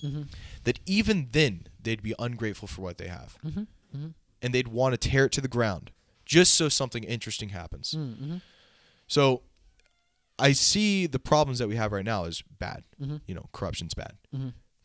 Mothers who are working 3 different jobs, terrible. But even if you gave everyone economic prosperity and cakes, that they would still be ungrateful for what they have. Yeah. And I think that's a deeper issue. Yeah. That you have to change the minds of the people to be grateful for what they have now, so that even if they got to that perfect utopia state, that they would still be ungrateful for what they have. Yeah. And I mean, I don't know. To me, yes, we should be grateful for what we have. We live in an incredibly prosperous society. The American middle class lives comfortable lives, right? Now, many people don't. Many people live in poverty, right? And even though they're able to put food on the table, it's not healthy food, it's not nutritious food, and they're racked with bill payments, and they aren't able to provide for the basic necessities that they them and their children want, right? But ultimately, speaking to your deeper level of analysis, to me, the sort of insatiable want for improvement, right, and the insatiable drive for fulfilling your own desires and the problems perceived by society, once again, that is the engine for progress. That is what makes us insatiable, right? That is what drives individual humans and humans as a whole to push for better things, right? Yes. So, and what I'm saying is, even though you're making that progress, to what end? To what end? I mean, even if people aren't vocally grateful for what they have, people are grateful, right? Even if, I certainly wouldn't want to regress 100 years or 200 years or 300 years and live the life of a person back then, right? Even though I sit here and complain and have grievances about all these problems in our society, ultimately I am grateful, right? Even if it's not vocalized in everything I say. I like my iPhone, and I like, watching TV. Netflix is great. I like going down to the store and buying stuff, right? I like all those things, right? But ultimately, by submitting to the status quo, and saying, let's just be grateful for what we have, let's not push for any better, we eliminate the engine of progress that has kept humanity for pushing for better things constantly, right? And like you said, people are always going to be ungrateful. People are always going to say, yeah, I have everything I want, but fuck my neighbor, right? Or whatever grievances they have in their life. And that's just a fundamental problem with human nature that I really don't think we can educate people on and avert, right?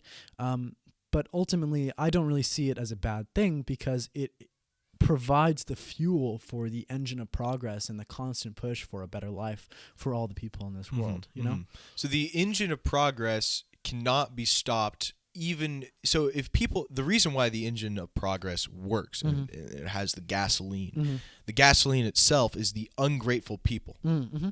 So it's fundamental to have ungrateful people so that the engine keeps working towards some better end. Exactly. What I'm getting at is, what is that end? And even if that end was achievable, people would still be ungrateful. Oh yeah, and I mean, you kind of get two alternatives, right? Utopia or dystopia, right? And I don't know, in many ways I see that our insatiable push for material wealth and material satisfaction is ultimately going to lead to the environmental failure of the planet, right? People are going to constantly push for more and more stuff, and ultimately you can't have stuff without pollution. And, as much as people want to sit and preach about, we should, live in a zero pollution world, their actions don't reflect that desire, right? So let me make a very valid point, right? That ultimately, what's our goal, And if we continue to push for that goal, there are going to be negative consequences to that, right? And the environmental consequences are a big one, right? Sure, and even the health of the person, like that is, and of course, I mean, we could say the health of the person physically, right? Because you can't have stuff without pollution, like you said. And if what we're really getting at is happier people, right? That's what we're really getting at, making all these changes to our societies to produce happier people. I'm saying it will never happen. Yeah. And this is like my Catholic mind speaking, right? Because this is a fundamental idea to Catholicism, is denying yourself pleasures on earth, right? And so many people try and satisfy their desire to be happy by material goods, and while that may help, it doesn't address this fundamental problem with human nature, which is being ungrateful, right? And you can't even. There's no correlation. There's no correlation between material goods and happiness, right? Well, I'll dispute that, right? I think that there are plenty of extremely wealthy people that are unhappy, right? But ultimately, if you don't have the basic necessities of life, you're not able to move up Maslow's hierarchy of needs and fulfill the things that you need to be fulfilled with, right? Like you can't find meaning in your life if you can't find food, right? And you can't, Well, you can. Well, no, I think that, your priorities move from the bottom of Maslow's hierarchy of needs upward, right? Like you're not where able you're talking about you need food and water you so need that you food can and move water up, and shelter. and then you can reach self-actualization, Exactly, right? exactly. Well, I think, Maslow, very smart guy, but what he doesn't take into consideration is that you can find meaning even in the poorest of poor conditions. So this is what I'm really getting at. The people who complain the most are not the poor.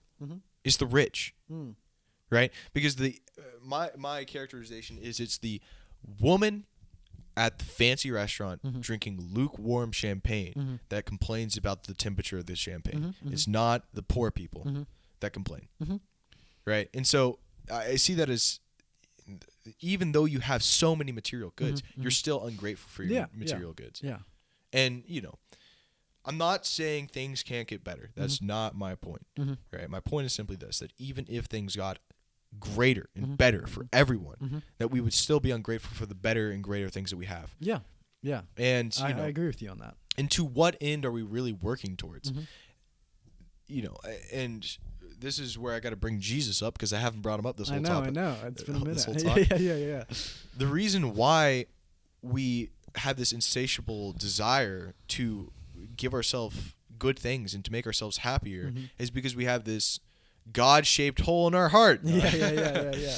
Fundamentally. Yeah. I mean, the only thing that can truly fulfill you is having this idea that our life is riddled with suffering and that our suffering that we bear on earth, that we help our neighbor who's suffering more than I, that's what's fulfilling. That is truly what's fulfilling. It's not my material goods that fulfill me. Yeah. It's me helping my neighbor who's less than I. And that's a fundamentally Christian idea. So, I mean, I haven't brought up God. So yeah. Let's get into it, right?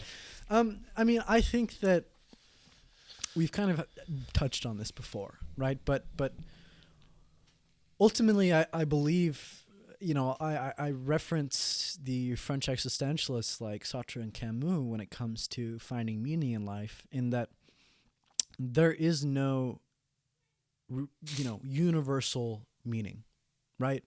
Some people find meaning in Jesus and God, and good for them.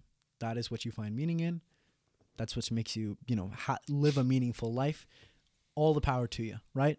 But it's not a universal, you might believe that it is universal, but there's plenty of people that aren't able to take the step in believing that, if I live my life according to the Bible and according to the priest, what the priest says on the pulpit, that I will be able to, live with God in heaven after I die, right? There's a lot of people that aren't able to take that fundamental leap of faith into believing that everything in this religion is completely true, and if I live my life by it, then I will be fulfilled eternally, right?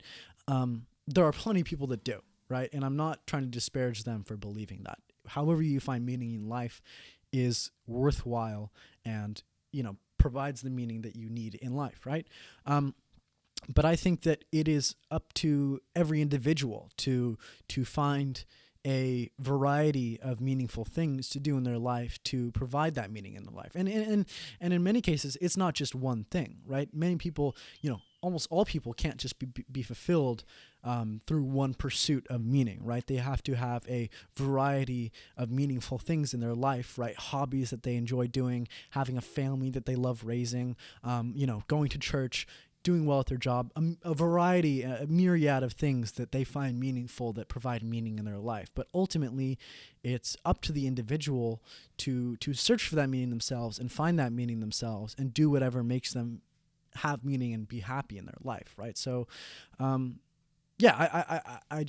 cautious to prescribe a universal, sense of, or a universal institution that provides meaning for everybody, because ultimately it's up to the individual to find that, and many individuals won't be satisfied with one universal doctrine, No, and I completely agree with the individual aspect to it, that individuals must find meaning, but it's a question of where the meaning is.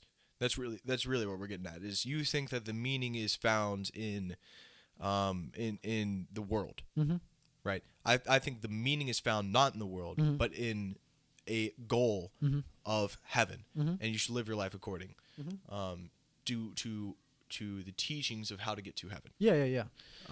And we can get into that on another podcast. But Yeah. back onto our original. No. point Let's discuss a little bit, right? You So, want to discuss a little bit?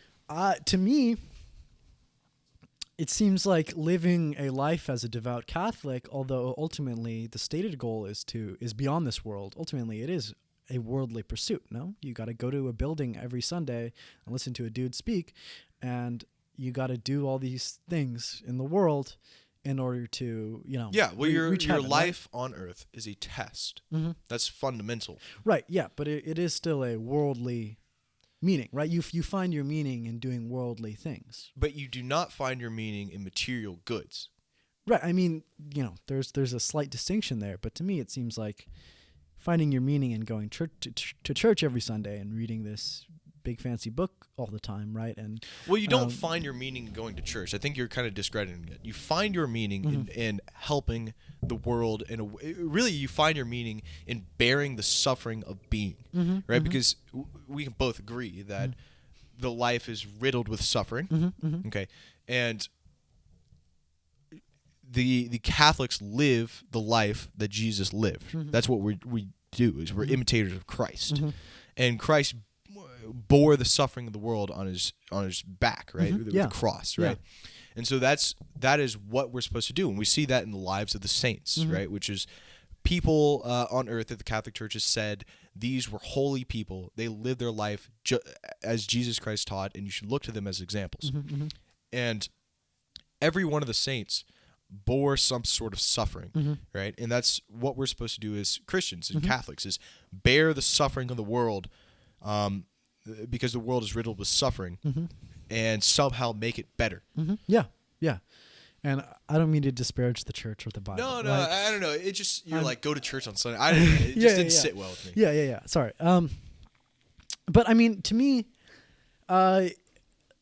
ultimately, let's look at the fundamental difference between an atheist who engages in a saintly, Christ-like life, right? Taking their money and going to impoverished places, spending that money, dedicating their life to building orphanages, treating people with malaria, right? Doing things that improve the lives of others drastically, right? And imitating the life of Christ to a T, right? However, they do so because they believe in, humanity, human rights, whatever ideological background and framework gives them that justification. Well, there is no ideological background or framework with atheism. Well, there's plenty, right? If you're an atheist, you look at philosophers. Where's your morality come from? It comes from logic, right? Okay, so you reason your way to helping the poor. Right. I have no idea how you can do that. Right. I mean, I have no.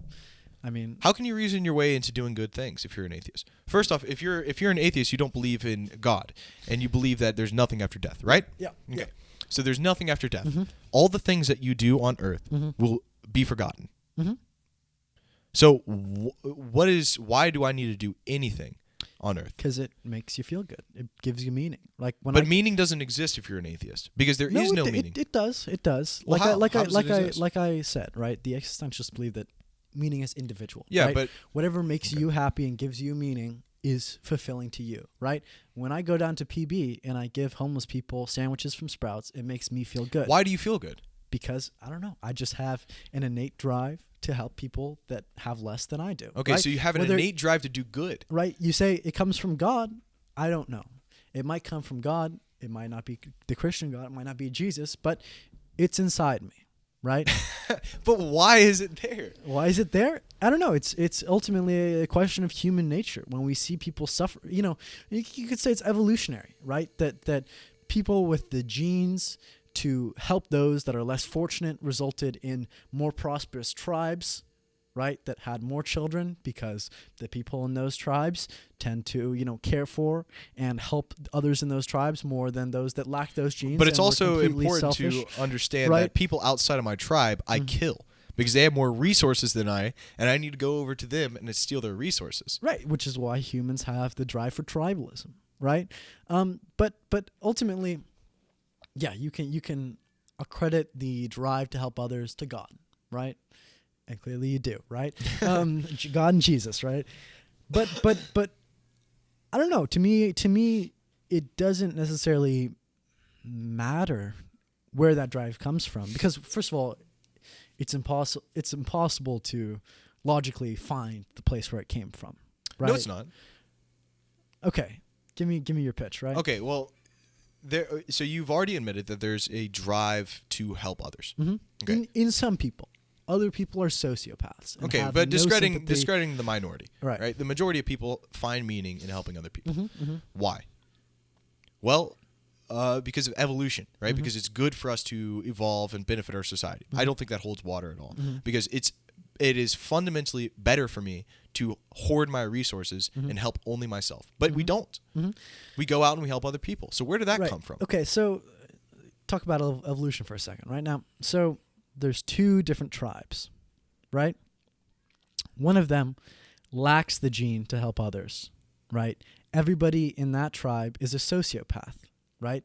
They hoard their wealth and they don't share it with anybody, right? The other tribe are regular people, right? They have a drive to help others. They have a drive to cooperate. If they see someone hungry, they're going to give some of their food to that tribe, right? Now, which tribe is going to be more successful evolutionarily, right? Like, which tribe is going to have more children and those children are going to have more children? To me, it's going to be the tribe that is cooperative and altruistic. We didn't get to that tribe that is cooperative and altruistic till we got to last 200 years. Really? So how? Because to me, it seems like humans cannot live on their own, right? If you're an individual hunter-gatherer, you are not going to be able to gather food, hunt animals, live the life that it takes to rear children as effectively as if you live with a group of people that all cooperate for the sole goal of surviving and having children. That's right. That's what a tribe is. Right. That's what a tribe is, right? So that tribe is bound by bonds of cooperation, mutual assistance, and altruism, right? And the tribe that is bound by stronger bonds of cooperation and altruism and sympathy and kindness is going to rear more children, is going to raise more successful children, right? And ultimately their genes will dominate the genes of selfish, greedy, and sociopathic tribes. Wait, yeah, okay, but you haven't demonstrated that the tribes that provide adequately for each other are more successful in fighting against other tribes who also provide for themselves. Yeah, so Because tribes fight.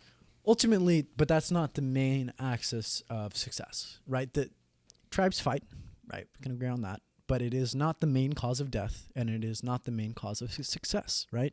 The main axis and the main metric that allows tribes to be evolutionary successful is the ability to gather food and reproduce, right? So let's take a look back at the tribe of sociopaths, right? Some of them are talented, right? They are able to go out there and they're able to catch bison and kill bison like no other, right? They kill it at getting bison, right? However, they're sociopaths. So when they get that bison meat and they bring it home, they're going to smoke it and they're going to keep it to themselves, right? The two guys that are really good at killing bison hoard that meat, right? And the gatherer that is very good at knowing where the roots are, right? I know that there's some good edible roots over in this part of the forest, but I'm not going to share them with anybody, right? I'm going to go there by myself in the middle of the night and dig them all up and hoard them to myself, and not share them with anybody, right? Now, everybody else in that tribe whose skills are subpar to the members that excel are excluded from those sources of wealth, right? And they aren't able to have as many children as they could potentially based on the total amount of food available in that tribe.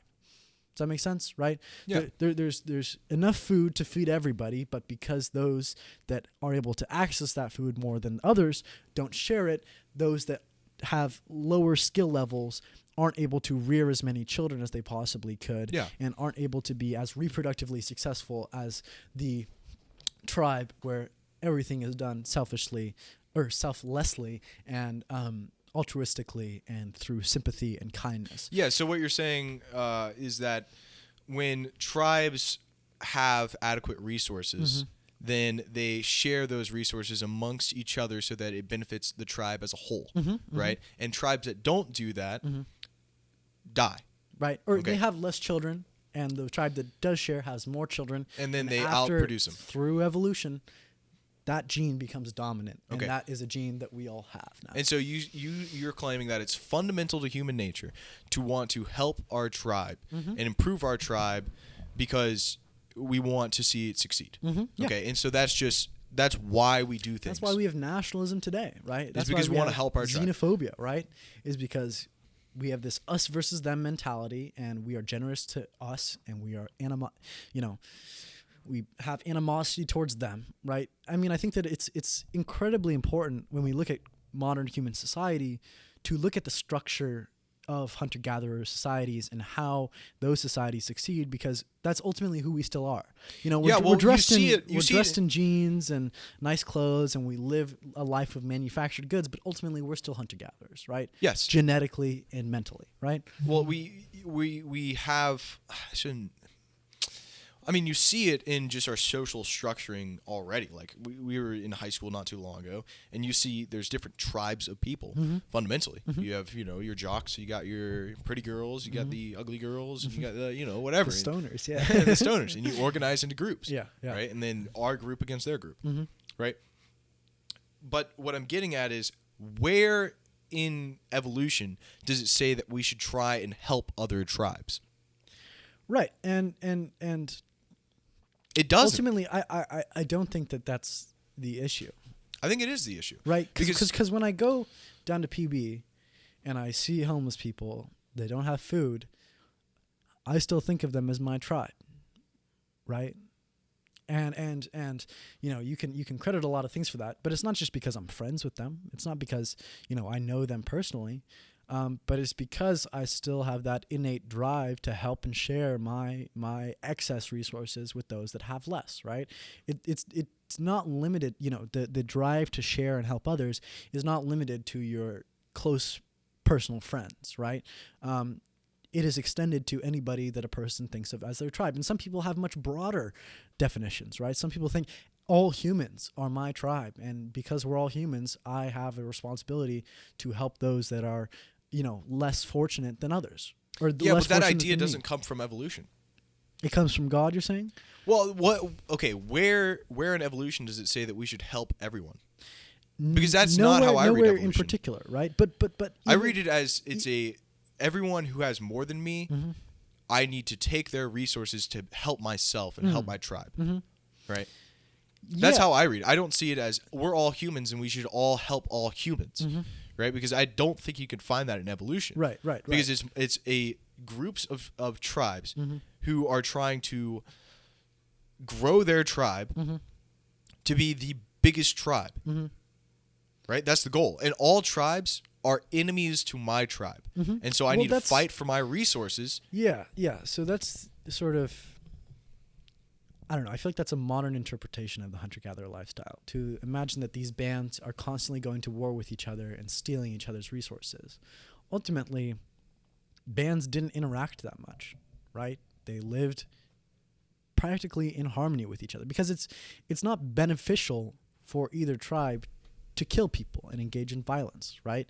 The amount of resources that you could potentially take from a nomadic tribe that consumes everything it gets and carries only the clothes and basic necessities with them, there's not a lot of potential resources there. And if you could lose a member of your tribe, the amount of resources that you've lost by losing that, the potential resources gained by having that member is greater than the amount of resources that you can take from another equally impoverished tribe. People, these, tribes aren't carrying around bags of beef jerky and, just bags of grains and, these excess resources that only came with the agricultural revolution. Instead, it's pretty much the bare minimum to stay alive and to keep moving, right? So by attacking and potentially losing one of your own, you're actually losing more by losing the potential resources gained from that tribe member than you will ever gain by taking from another tribe. Does that make sense? Yeah, but it almost sounds like you're not saying tribes fought. They did, right? But it was more, I don't want to say ceremonial, but it was over land, right? It was over who gets to stay in this little valley, right? And who is able to, access the resources that are here. It was not necessarily to gain resources and to steal from others, but ultimately it was a very, very small part of tribal life. It was once every 5 years, if not 10 years, that tribes came to clash with one another, right? So a majority of the time of everyday life, it's all about cooperation and sharing, right? Because that's what you do in the tribe, right? You get people together, go out and get food, and when you get that food, you share it with everybody, right?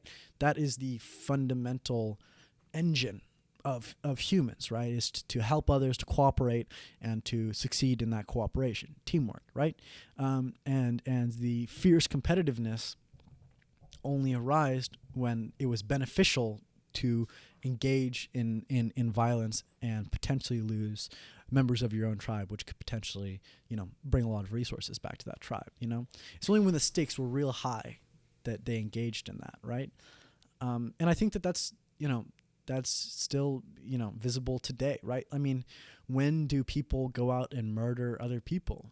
Yeah, when they need resources. Even when they need resources, but just when there are high stakes, right? When someone's gonna snitch, go talk to the feds and they got a lot of blackmail on you. That's when you go out and kill them. Not when I like that sandwich, Yeah, not when it's just right? Every day. Yeah. Yeah, exactly. So the main axis of human society is cooperation, right? And then aggression only sparks up when it's in dire. Extreme cases. Yeah, okay, I see that. Yeah. But I think we're getting a little bit away from our main point. Right. I think you're explaining that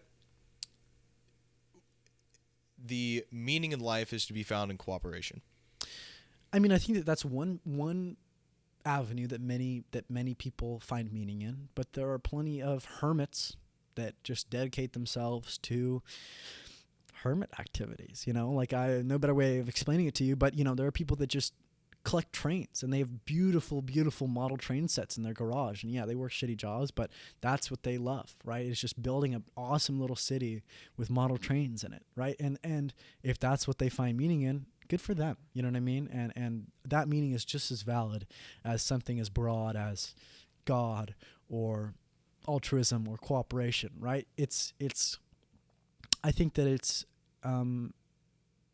bad to discredit others. No, I'm not discrediting meaning, others' meaning. Mm-hmm. But what I'm really getting at is where did the sense of meaning actually come from? Yeah. Because humans are curious creatures. We want to find out answers, and there is a drive in humans to be fulfilled, right? And people find that fulfillment, like you're saying, in many things. But where does the drive in the first place actually come from? Yeah, and I mean, I don't have a real good scientific answer to that, but my response would be it's because we are intelligent, right? And because we have big enough brains and enough capacity to think beyond our necessities, right? We're able to think about stuff beyond where am I going to get my next meal? Where am I going to sleep tonight, right? We do think about that, but once we have those things covered, we think about broader things. We think about who are my friends, right? Do they really like me? How can I hang out with my friends more, right? And once we've got that covered, then we move up Maslow's hierarchy of needs. And that's because we're intelligent, right? Like you said, we're curious creatures and we're constantly questioning. And if there's something that doesn't sit well with us, we think about it a lot, right? We think about, hey, am I being, abused and taken advantage of in this relationship? Am I, how do I fit in society? Am I contributing enough, right? We're constantly grappling with these broad questions because we have enough mental capacity to think beyond our basic material needs. Yes. Which, I don't know, it's not the best answer, right? No, it's not. But it's an answer. Mm-hmm. See, I think humans are fundamentally religious creatures. Mm-hmm. And, that's easily recognizable throughout history. Oh, yeah. Right? Oh, yeah. You had your Egyptians, You had the early Neolithics with their, having their skulls and bearing the skulls, and humans are fundamentally religious creatures, and I'm curious about where does that religiosity actually come from? Why? And we can say, oh well, people find their meaning in this, they find their meaning in that, but people have been trying to find their meaning since the beginning, since we had our consciousness. And why is it that people can find meaning in some places? Are they fully fulfilled? Because that's really what we're getting at, is how do we reach fulfillment, right? Because you've brought up Maslow's hierarchy of needs a lot, and the top of that is self-actualization, which is being fulfilled. And there are a lot of people who don't have that fulfillment, and they're searching for that fulfillment. Yeah. And I believe where it's universal, everyone can find meaning in religion. Not just any religion, but Christianity. Yeah. Because it provides the best way to have a functioning society. Right? Christianity advocates for helping others, for treating others the way you want to be treated fundamentally. Do not kill, do not steal. Yeah. These are all pretty much necessities to have in place in a society that can function correctly. Yeah. And if what we're getting at with this whole socialism versus capitalism is to have a better life, then I think it has to be built upon some ethic, some moral guidance. And I think that moral guidance comes from Christianity. And so if you really want to have a society that functions well, it needs to have a moral compass. And I think that moral compass can be attributed to Christianity and Catholicism. And the meaning in things. Even when you give people prosperity, economic prosperity, whatever, every single desire that they have on earth is fulfilled, they'll still be ungrateful and not fulfilled. Even though they have all their materials needs fulfilled, they won't be fulfilled. And I think that the real sense of fulfillment and meaning is found in helping others and bearing a burden that's heavy. But when you bear the burden, the lives of the people around you are improved, and you see that improvement and you feel good about it. And that comes from the Christian idea of bearing suffering. Yeah. And that's really what I'm getting at. Yeah, yeah. So you brought up a lot of points, right? So to kind of address the first one about why are we so religious? Why have humans had religion in almost every society? Ultimately, I think that the root cause of that is curiosity, right? And when you are almost infinitely curious, as humans are, it is I don't know, how do I put this? It is stressful, and it is I don't know, it's a burden not to know the answers to the questions that you have. You know what I mean? Like, why does it rain? I don't know, right? And because it is, it has such a negative impact on individual humans to not have answers to the questions that they have, they find answers in religion, right? They say, well, why is it rain? Well, because the rain god struck a big stick, and that's what made it rain, right? And why does this happen? Well, because of God, right? And why does that happen? Well, because of God, right? And so religion essentially provides a ever-present answer for all the questions that humans have, right? Well, because it's God's will. Why do so many people die because of malaria, right? Well, it's because of God's will, right? And it provides this constant answer to all the questions that people have, right?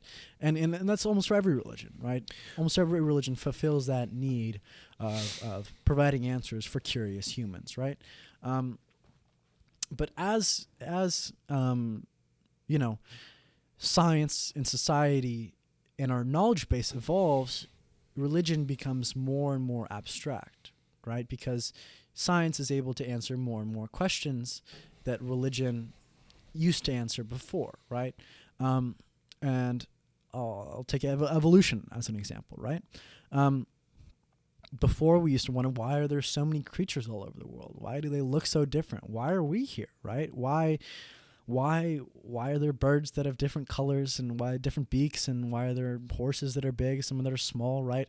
All these questions, right? And for a long time, the answer to that was because God made them, right? On the, what was it, the 5th day or the 6th day, right? That God slapped down all the animals on earth. That, and talking about Genesis. Yeah. Yeah. Well, sorry to interrupt, but I think you had a point. No, let me finish my thing here, right? Ready? So, as more and more of those questions get answered, not evolution, but God and religion becomes much more abstract, right? That it slowly loses the physical answers to physical questions, right? And because science provides, I don't want to say better answers, but more logical answers to those questions, right? So as we progress in our society and science answers more and more questions, the realm of God is slowly pushed, or the area where God answers questions is pushed from the physical world and more into the abstract world where science has no right to be, right? Like, in questions about meaning and you'd have to demonstrate that the answer that God created this is wrong somehow in order for the answers of science to be against God, right? And you'd have to demonstrate that since rain comes from lakes, that the rain god doesn't exist. Okay, that's fine, but who's to say that God didn't make the lake? Yeah, no, that's what I'm saying, is that it's getting pushed more and more to the abstract.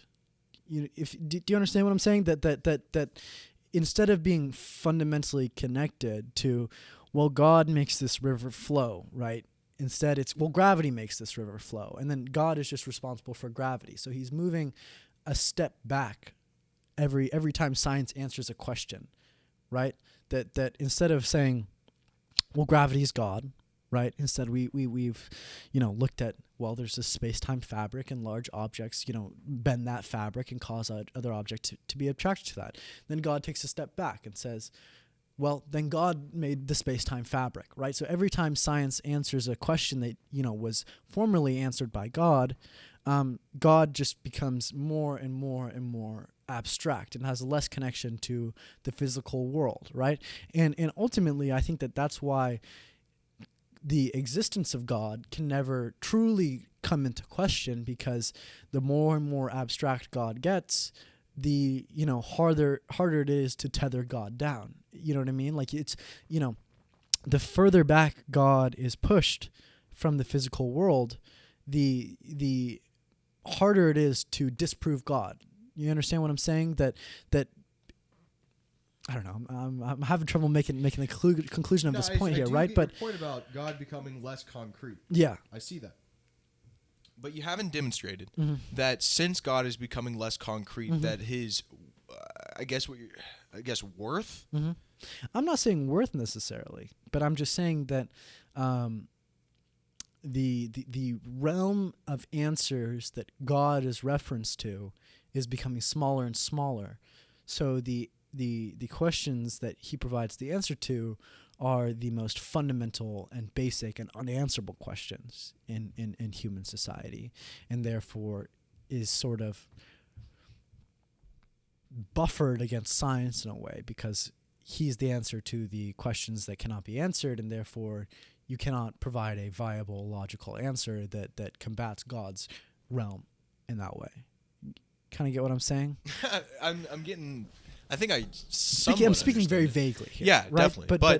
But I think what you're getting at is, since the concrete world is getting explained more and more by science, that God is somewhat losing his position in explaining the physical world. Okay. But what you haven't done is demonstrated that since these explanations of the world are increasing, that God's position in the world is decreasing. Yeah. Because God, fundamentally, you believe that God created everything, and that the world, although it is super complex and the things that we're explaining are more grounded in earthly understanding, it doesn't show that God doesn't exist. Yeah. Right? Yeah. But like, do you kind of understand my basic point that God is getting pushed back, and I mean I don't that has a negative connotation to it, obviously, so you're sort of immediately pushing against it, right? But instead of answering the most basic questions, like why do deer run and eat grass, right?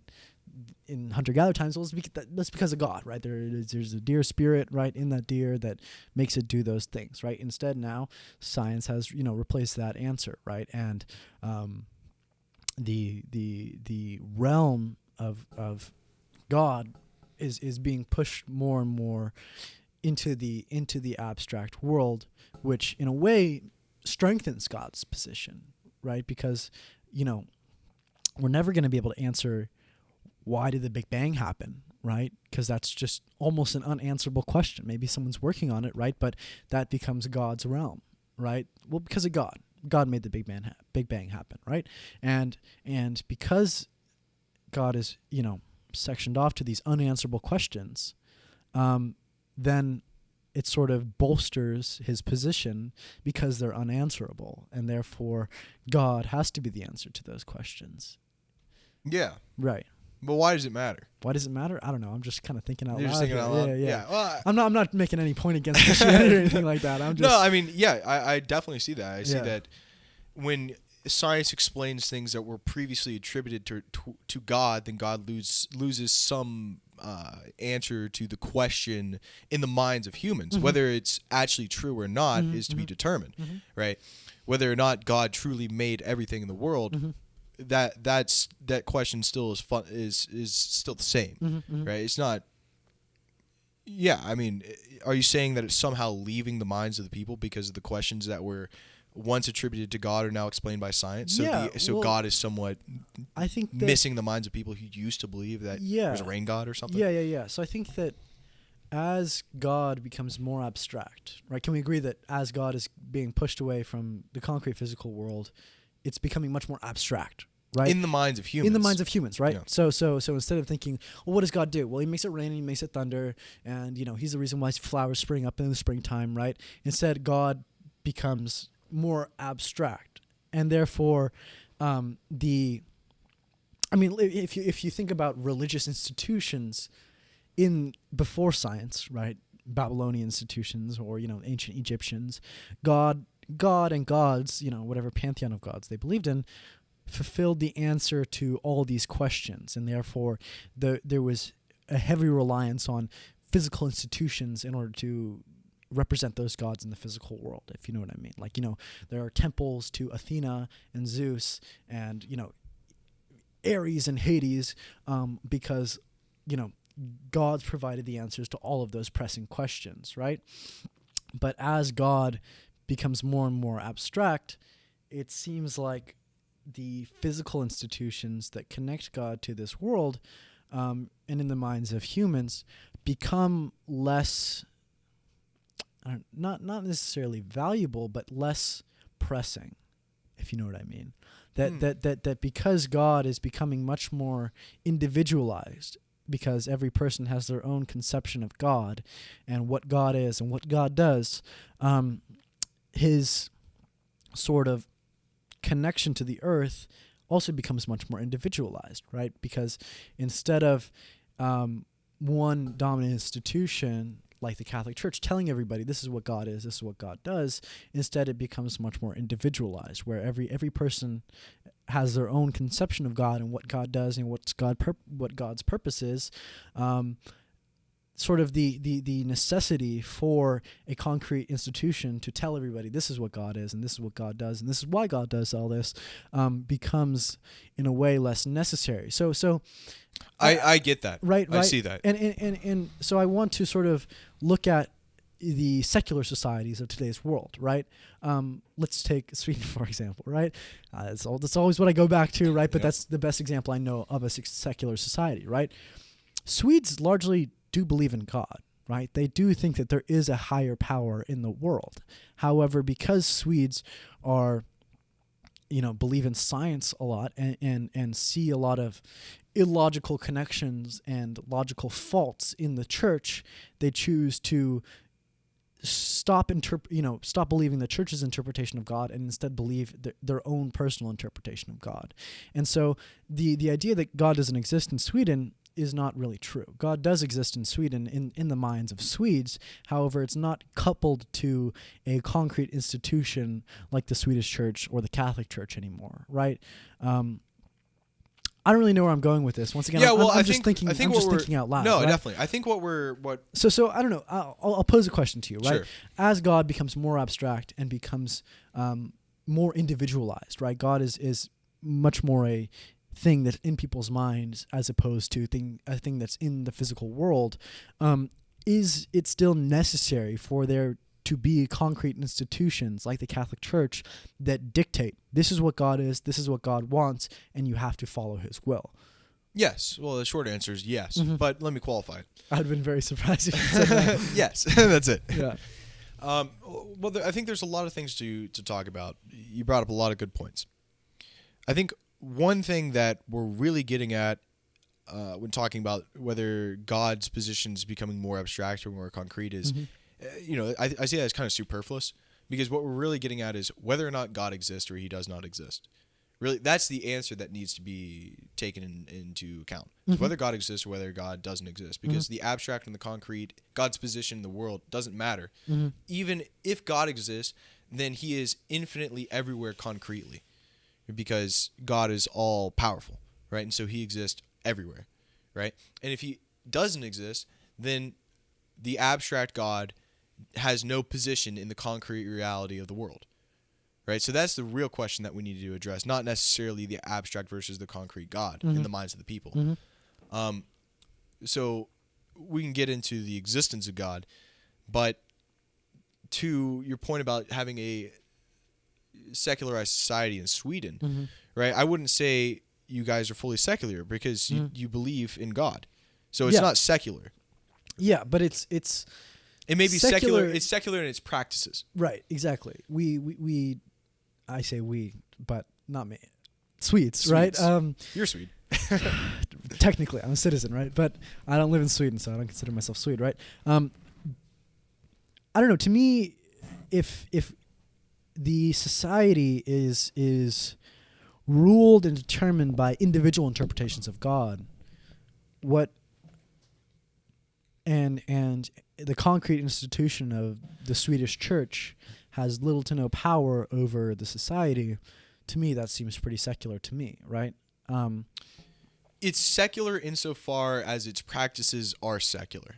But and that a religious institution doesn't have a hold over the country. Yeah. Is there any religious institution that does have hold over its country at this point?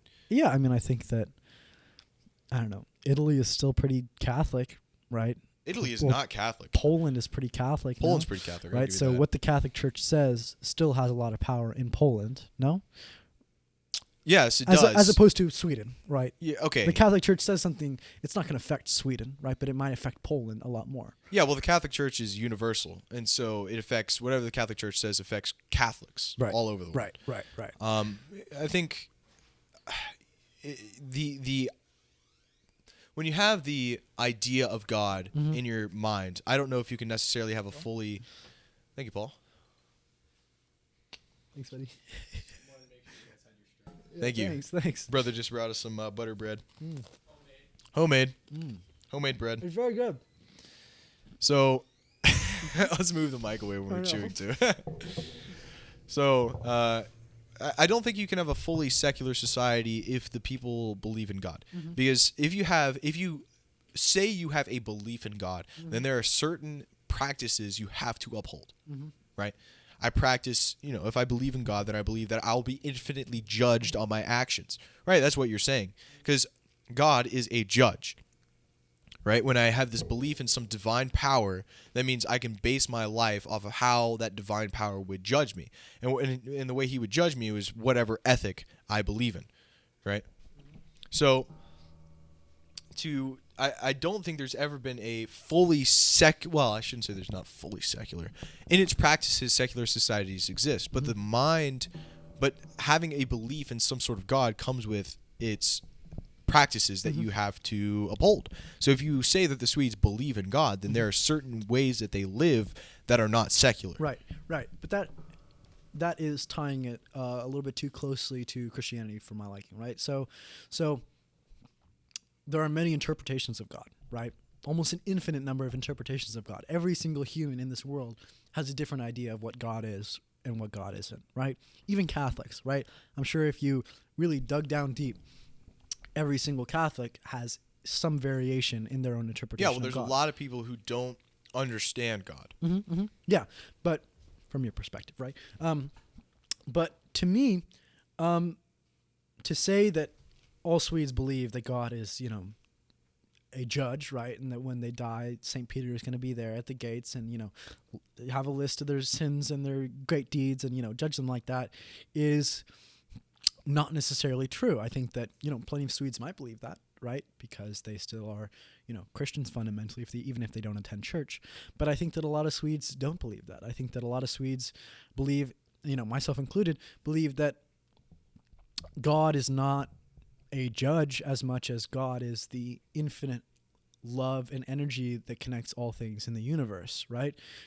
God is not an entity that sits in the clouds judging and deciding and wanting his will imposed on people. Instead, God is just the, intangible, undescribable connection that we have with everything. That's what God is, and it's not anything that sits up and judges and smites people for doing bad things and, gives people crowns for doing good things. Instead, God is just this abstract, intangible connection that we all have. Yeah, my question is, where does that connection come from? And why do we have that connection in the first place? I don't know. Because God exists. That's what I'm getting at. Is right. We have that connection as humans towards something divine is because this life sucks and there needs to be something better than this. Otherwise, why don't I kill myself? Yeah. That's really what I'm getting at. No, and I totally understand that point, right? But I think that thinking of God as the infinite love and the infinite connection that we have with everything else doesn't section off all people that believe in God to Christianity necessarily, Yeah, well, we believe as Christians that God is love, right? Yeah. So we're in agreement there. And I mean, ultimately, my perception of God does come from Christianity because I was raised in the church, right? I went to Sunday school, every Sunday for a long time. But I don't know. I think that ultimately allowing individual interpretations and individual perceptions of God is not a bad thing necessarily. I think that, having an institution that has a concrete way of interpreting God, and this is what God is, and this is what God wants, and this is how God's going to judge you, limits the sort of, infinite creativity and the infinite interpretations of humans and what they, think of God as. And I think that having that having a concrete institution that says this is what God is, this is how you're going to serve God, and this is how you're going to do it, right? It, in a way, it imposes on what my idea of God really is, because when people speak on behalf of God, you're not, I don't know, to me that's not speaking on behalf of God, because everybody is speaking on behalf of God, because God is everybody. But right? if you claim that God does exist, then you're claiming that objective truth exists. Because God is objective.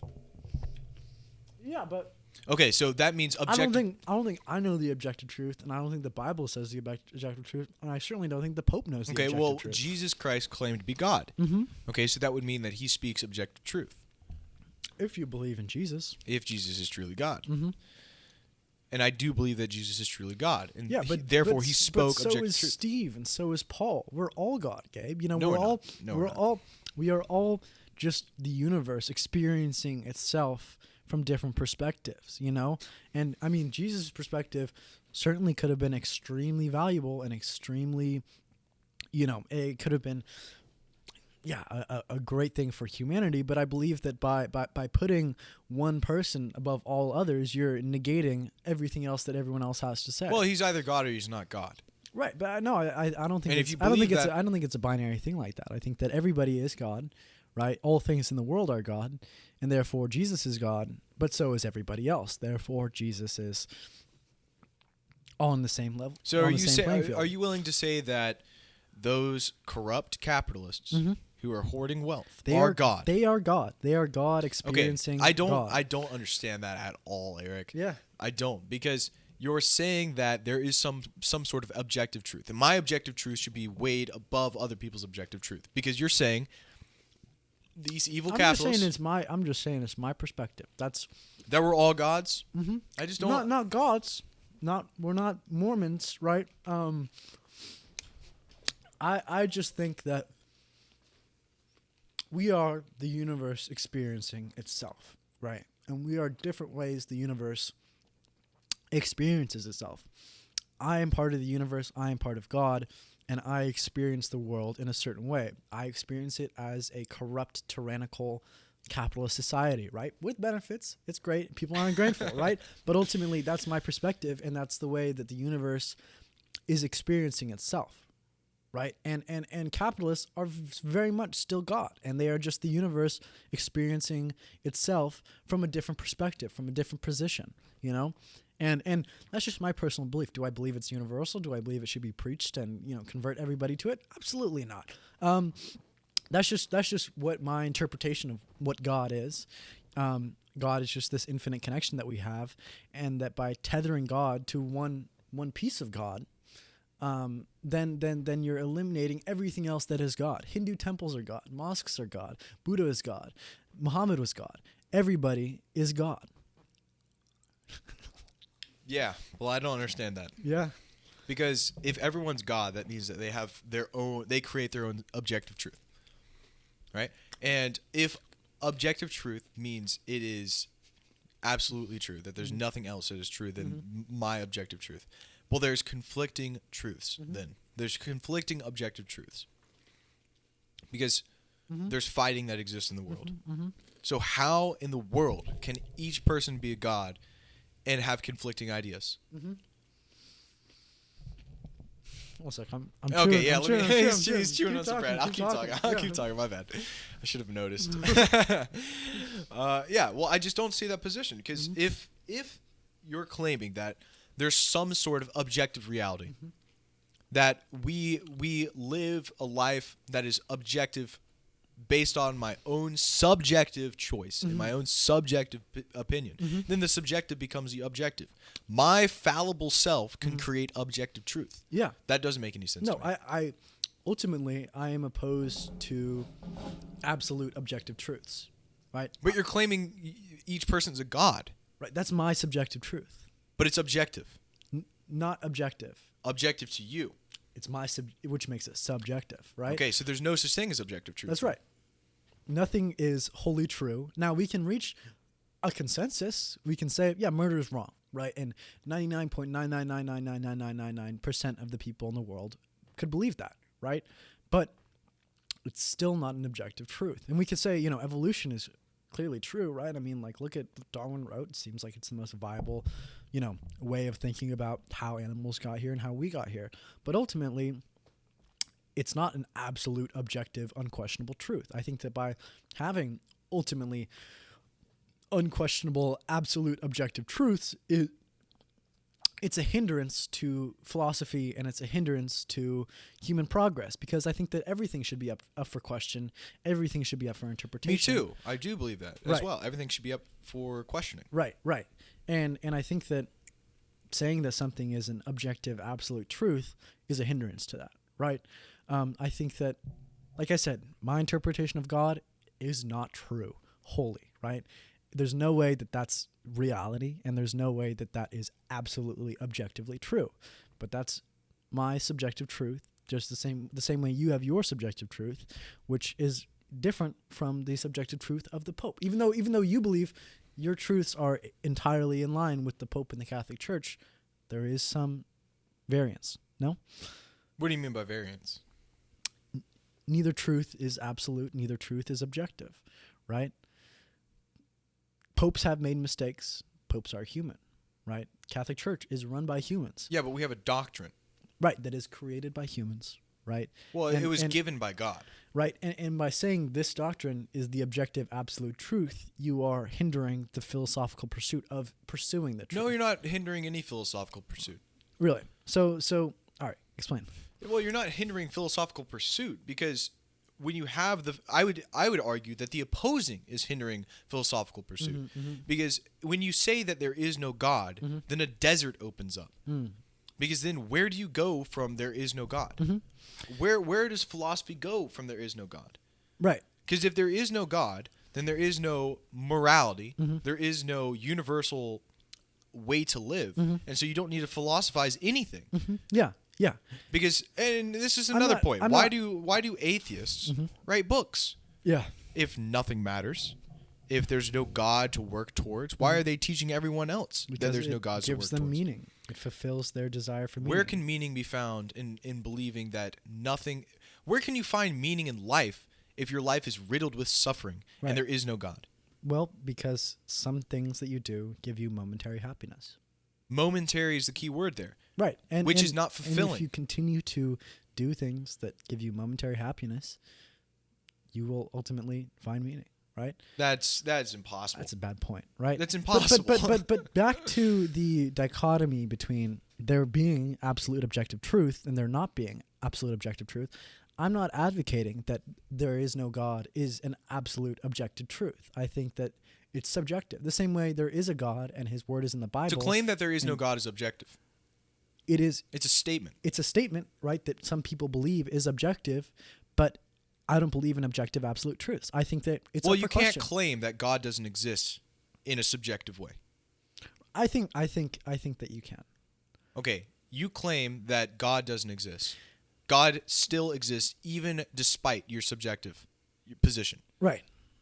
Right. I'm getting caught up in a little bit in the well, it's a paradox. Muddled details. It's a paradox what you're saying. God doesn't exist. That's objectively true.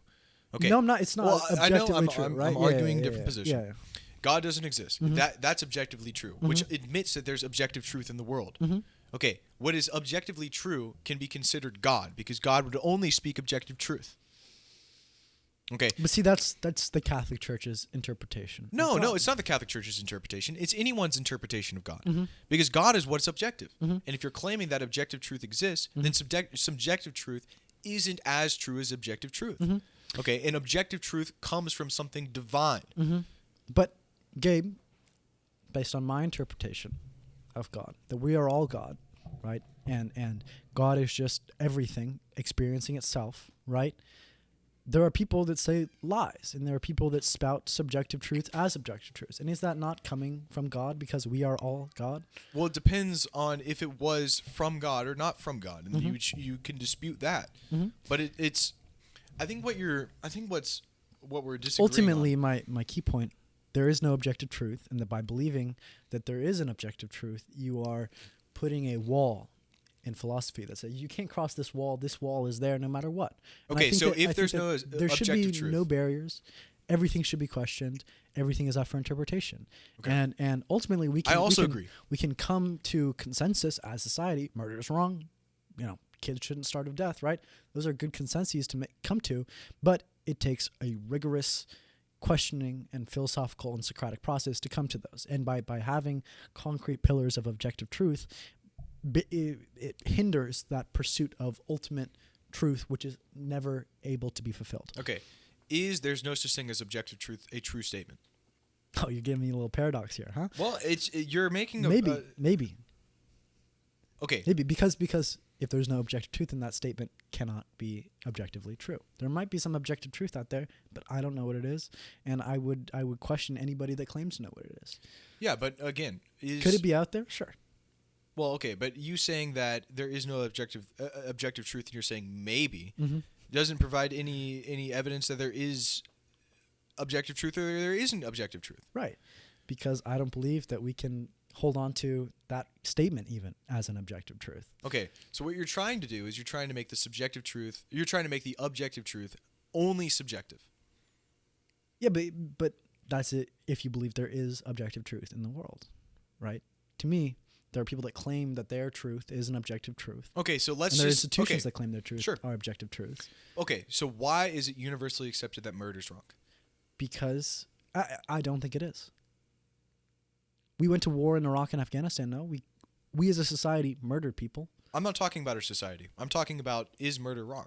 Right, and I believe that it's not a universally accepted truth. Are there murderers?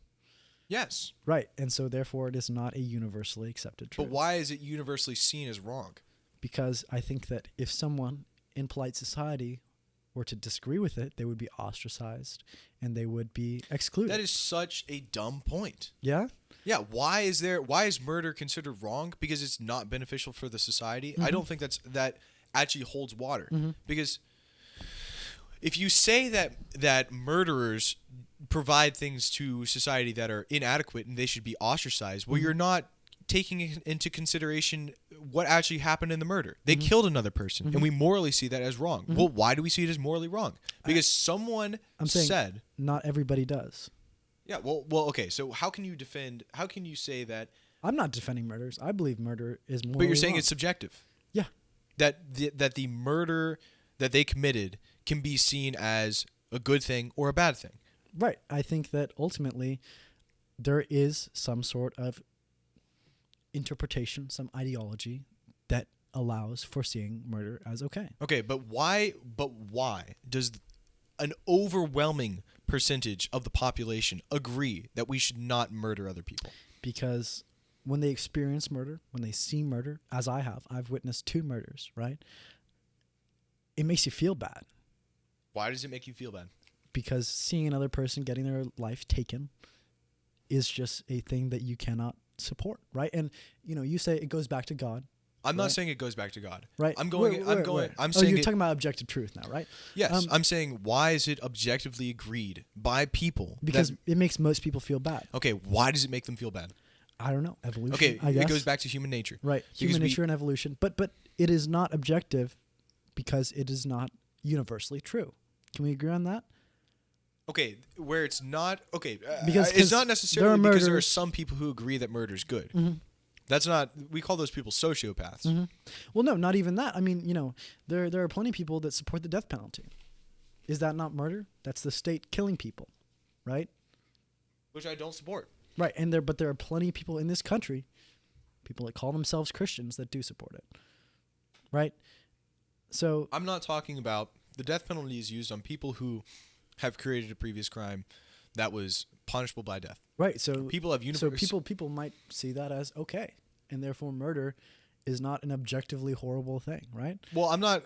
We're talking about 2 different points, and we're getting off onto a very specific point. Right. What I want to get to is the meat of it. Why is it universally agreed upon by? Well, I shouldn't say universally. Mm-hmm. The majority of people agree that murdering another person is a bad thing. Mm-hmm. Yeah, I don't know. You clearly have an answer in your head. Why? Well, the reason why is because we have agreed as people that we shouldn't take the life of another person because it isn't a good thing. Mm-hmm. Where do we get the idea that it isn't a good thing? We get the idea of good and we get the idea of bad things from God. Mm-hmm. Yeah. Whatever is good comes from God. Whatever is bad is a lack of God. Mm-hmm. So when we see that a person murdering another person, we see that as bad, objectively bad, is because humans have a universal idea of God, an insatiable desire, not insatiable, a desire to find God. And that desire to find God is implanted in all humans. And where they find God, when they find God, that's the meaning that's being fulfilled in their life. And they find God through the Catholic Church. Yeah. No, I understand your point. It's fleshed out. It's good, right? But I just think that... Sorry, I'm getting so animated. No. It's okay, man. We're talking about yelling. big things. Talking about God. Talking about truth, right? The most important thing. Yeah. I don't know, but do you see that by upholding certain established things, established ideas that have been determined as truth, hinders the pursuit of the unreachable pursuit of objective truth? Well, you'd have to demonstrate that it does. So as society has evolved, we've developed new morals. We've continually questioned what we have believed in the past, right? I'll take environmentalism, right? For most of humanity, that was never a virtue. That was never something that was considered, that we need to protect the environment. Only recently, by engaging in philosophy and looking at what happens if we do, what happens if we don't, should we uphold this as a value, young people have adopted it as a virtue, right? That we should protect the environment. So is the Pope. So is the Pope. You're right. The Pope has changed, right? You know, if you talk to a Pope in 1000 AD, right? I'm sure that upholding, environmental protection would not be on the docket. Well, it wasn't even a question back then. Right. We've only seen ourselves as environmental stewards since the 20th century. Right. Exactly. So things change. Our virtues change. Right. The question of LGBTQ rights. Right. That is only something that has come up very recently in the scope of the time span, right? Although there have been plenty of societies that have accepted them and, allowed them to live their lives freely. Most importantly, the Greeks that, formed the foundation for Western philosophy. But by continually questioning the things that we hold as established truths, we are able to change and adopt new truths, right? Which may be objective, may not be, right? But the process of continually improving our morals and doing so by, as a society, questioning them, looking at them, engaging in the Socratic process of, let's really look at the truth behind this issue. Should we support this? Should we not? Allows us to constantly improve, right? Which I think by having objective truths that can never be questioned, never be touched, provides a hindrance to that pursuit of ever-changing, ever-improving societal morality. But you're not looking at this properly because you're not considering that the Catholic Church does improve and change its moral doctrine. I'm not talking about the Catholic Church. Well, not doctrine, but right? it's practices. Right. And ultimately you can say that, the constantly improving truth comes from God, and the reason that we are searching for that constant moral improvement is because we are all, inundated with a sense of true what is good and what is bad because we are, descended from God. But I don't know. To me, it just seems like, upholding certain truths as objective and as unquestionable automatically hinders the alternative, and the alternative truth, which could have merit if discussed and if decided upon. Well, the alternative. I'm not talking about if there is God or there isn't, right? You're just saying that everything should be up for question, and it should be questioned. And absolutely. By having sticks in the mud that prevent things from being questioned, you're hindering the process of constant improvement. No, well, yeah, exactly, and I 100% agree with that. And the Catholic Church says that we should question everything. Everything, that everything should not be, we should discuss everything and see what is true and be very Socratic about it. Okay. But again, you haven't demonstrated that the new moral teachings of the world are somehow against, that's not a very good example. You haven't said that the philosophizing of today is hitting a brick wall because of the Catholic Church. Yeah. Well, I think I'm not talking about, I'll take the blame off the Catholic Church specifically, right? Because it's a personal thing for you, and you're going to stand strong no matter what, right? Let's take the Baptist Church, for example, right? Heathens, right? not true Christians, right? The Baptist Church has taken a strong stand against LGBTQ rights for its history, right? Still today, right? I lived with Baptist missionaries in China, and they explained to me that because it says in the Bible that a man should marry a woman, and that's that, they live their life according to that truth, right? And I mean, one guy brought up an extremely personal example. His sister was a lesbian, right? And started dating another woman. And as a result, his family ostracized her. They stopped talking to her, and they essentially cut off all contact until she, essentially wasn't a lesbian anymore. And to me, that's an example of people upholding a religious tradition as absolute truth in a way that hinders the social progress, social progress is a weird way of saying it, but the potential truth of accepting people for their different sexual orientations. Well, right? okay. I mean, that's just one example, right? And here, let me bring up this. So by saying that the Bible is completely true and unquestionable, everything in the Bible, or the alternatives to what it says in the Bible, are immediately unlimited or not eliminated, right? That well, you can't go against the Bible, therefore that thing, well, you can't get piercings, you can't wear gold, you can't have tattoos because it says in Leviticus that you can't do that, right? All of those things are not up for debate anymore because it says so in the absolute truth. Well, no, not necessarily, because so the Baptists were a bad point because they're heretics fundamentally. Right. And but you see how religion in a way hinders that pursuit of, and I mean the Catholic Church might be different, but having absolute truths as ordained by God, as religions claim, hinders the pursuit of Socratic truth.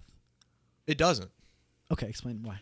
Well, because you brought up the Baptists, and the Baptists are not Catholics, and they're not following the teachings of God. I'm not talking about Catholics, Gabe. Yeah. I'm talking about religion as a whole. Religion as a whole hinders the pursuits of what? Socratic truth. The philosophical pursuit of ever-changing morals, constant improvement, and constant questioning that needs to be engaged in a society in order to reach a more perfect truth. It'll never be perfect, and will never reach an objective, moral, concrete foundation that is absolutely true, because ultimately we are humans and we have flaws, and therefore our thinking is going to be flawed. But by upholding certain truths as absolute and unquestionable, it provides a hindrance to that. No, it provides a guide to interpreting the implications of those truths, like the lesbian you were talking about. It gives it a guide. Mm-hmm. Now, let me consider the alternate perspective. Mm-hmm. Let's take a nihilist, for instance. Mm-hmm. Person who doesn't believe in God, doesn't believe in any meaning. Mm-hmm. Okay, if people believe in nihilism, does it hinder the Socratic pursuit of truth? I think that because ultimately nihilists don't believe in anything as absolute, right? There's no nihilist text that is what all nihilists follow and all nihilists must abide by. Nihilists can always be, convinced of otherwise, right? If someone provides a potentially logical, sound argument that convinces a nihilist not to be a nihilist. No, many won't, right? Many nihilists are set in their position and they believe that as an objective truth. They won't be convinced, but because they don't believe in anything as an objective truth, other than maybe nihilism as a concept, they can still potentially be convinced of otherwise, Well, it's the exact same thing with the Catholic Church or with religion too. They can be convinced otherwise. Yeah, exactly. Which means that they're not. If you can be convinced to change from your objective truth, is it an objective truth in the first place? Yeah, it's still an objective truth. You could be convinced otherwise. That's why people leave the Catholic Church all the time. So let me just consider nihilism real quick. Yeah. If you believe in nihilism, then you believe that there is no objective truth and there is no meaning, right? And that everything is worthless. Okay, such a desert opens up when you believe in nihilism. There is no Socratic method if you believe in nihilism, because there is no meaning, and that all pursuit of truth is worthless, and there's no reason to pursue anything. So can you see that even if you do have these pillars of truth that in the Catholic Church you believe, on the opposite end, if you have no pillars of truth that you believe, then there is no Socratic method on either side. Yeah, I mean, I definitely see what you're saying, right? That if you don't believe in anything and nothing is true and nothing is worth pursuing as true, then you don't engage in a Socratic pursuit. There's no reason to question. Right. But I think that, I don't know, nihilism, it definitely has its merits, right? I think that, nihilism is reached through a path of logic, right? That by constantly questioning and constantly looking at the deeper truth behind something, you find that it's largely empty, right? And that people fill that supposed truth with their own personal interpretation. However, speaking against nihilism, I feel like nihilism is almost impossible to adopt as the dominant morality of a society. You'll never be able to convince everybody that nothing means anything, right? Nihilism is a philosophy for the few, for a minority of people that are disillusioned with the reality that everyone else is. Yeah, but I think we're getting away from your original point. That right. Oh yeah, that nihilism is opposed to objective truth, right? Or the pursuit for an unobjective. Yeah, because truth, you're putting the Socratic method Mm-hmm. of reaching some truth primary, which you should. You should be able to reason your way to things, and I agree that you should be able to reason your way to things. Where I think we have a little bit of a disagreement is between whether or not having an objective background that you believe in hinders the Socratic method of truth, which it may. I mean, you can certainly see in me that I'm strong in my position of believing in God and believing in Christianity and Jesus and I Christ. respect that, and Thank you. I hope that. No, of course. You're not offended by my No, questions. of course It's all not. Socratic, right? It's all Socratic. Yeah. Trust me. Which I no think no animosity here, right? absolutely no animosity. Yeah. There's no animosity at all. Yeah. And I firmly believe that questioning your truths and questioning your beliefs is the best way of forming your beliefs and being a structured individual. Definitely. So yeah, and I think I'm being a pretty good example of how, even though I have my religious background, I'm still willing and participating in the Socratic method. Oh, definitely. Which I'm sure there's many people who are not willing to enter a Socratic dialogue and question your beliefs and try and find the truth in the Catholic Church. Oh yeah. Which I'm sure, and in every religion, not just the church. Yeah, definitely. But I think it's also important to recognize that on the opposite end of the spectrum, which I would say the opposite of Catholicism is nihilism, that both may have a hindrance of truth seeking. Yeah. Because one believes that there is no objective truth, and one believes that there is objective truth. And if you have no objective truth, then there's no reason to reason. Yeah. And if you believe that there is only this objective truth, that everything else is superfluous because we already have our objective truth and we should hold on to it. Yeah. Then both don't enter into any discussion. Yeah. Well, so I want to kind of talk about nihilism a little bit more, right? That I guess if you consider nihilism the position that there is no objective truth, then you would consider me a nihilist, right? I don't really consider myself that. The second part is there is no meaning. Right. I think that you can simultaneously believe that there is no objective truth, which I know it's a paradox, right? That if that is true, then there is subjective truth, right? But there's plenty of paradoxes in philosophy, right? And I, kind of sneaked my way out of that question earlier before, and I apologize. I said maybe, right, which is leaving it up to whatever higher power there is, right?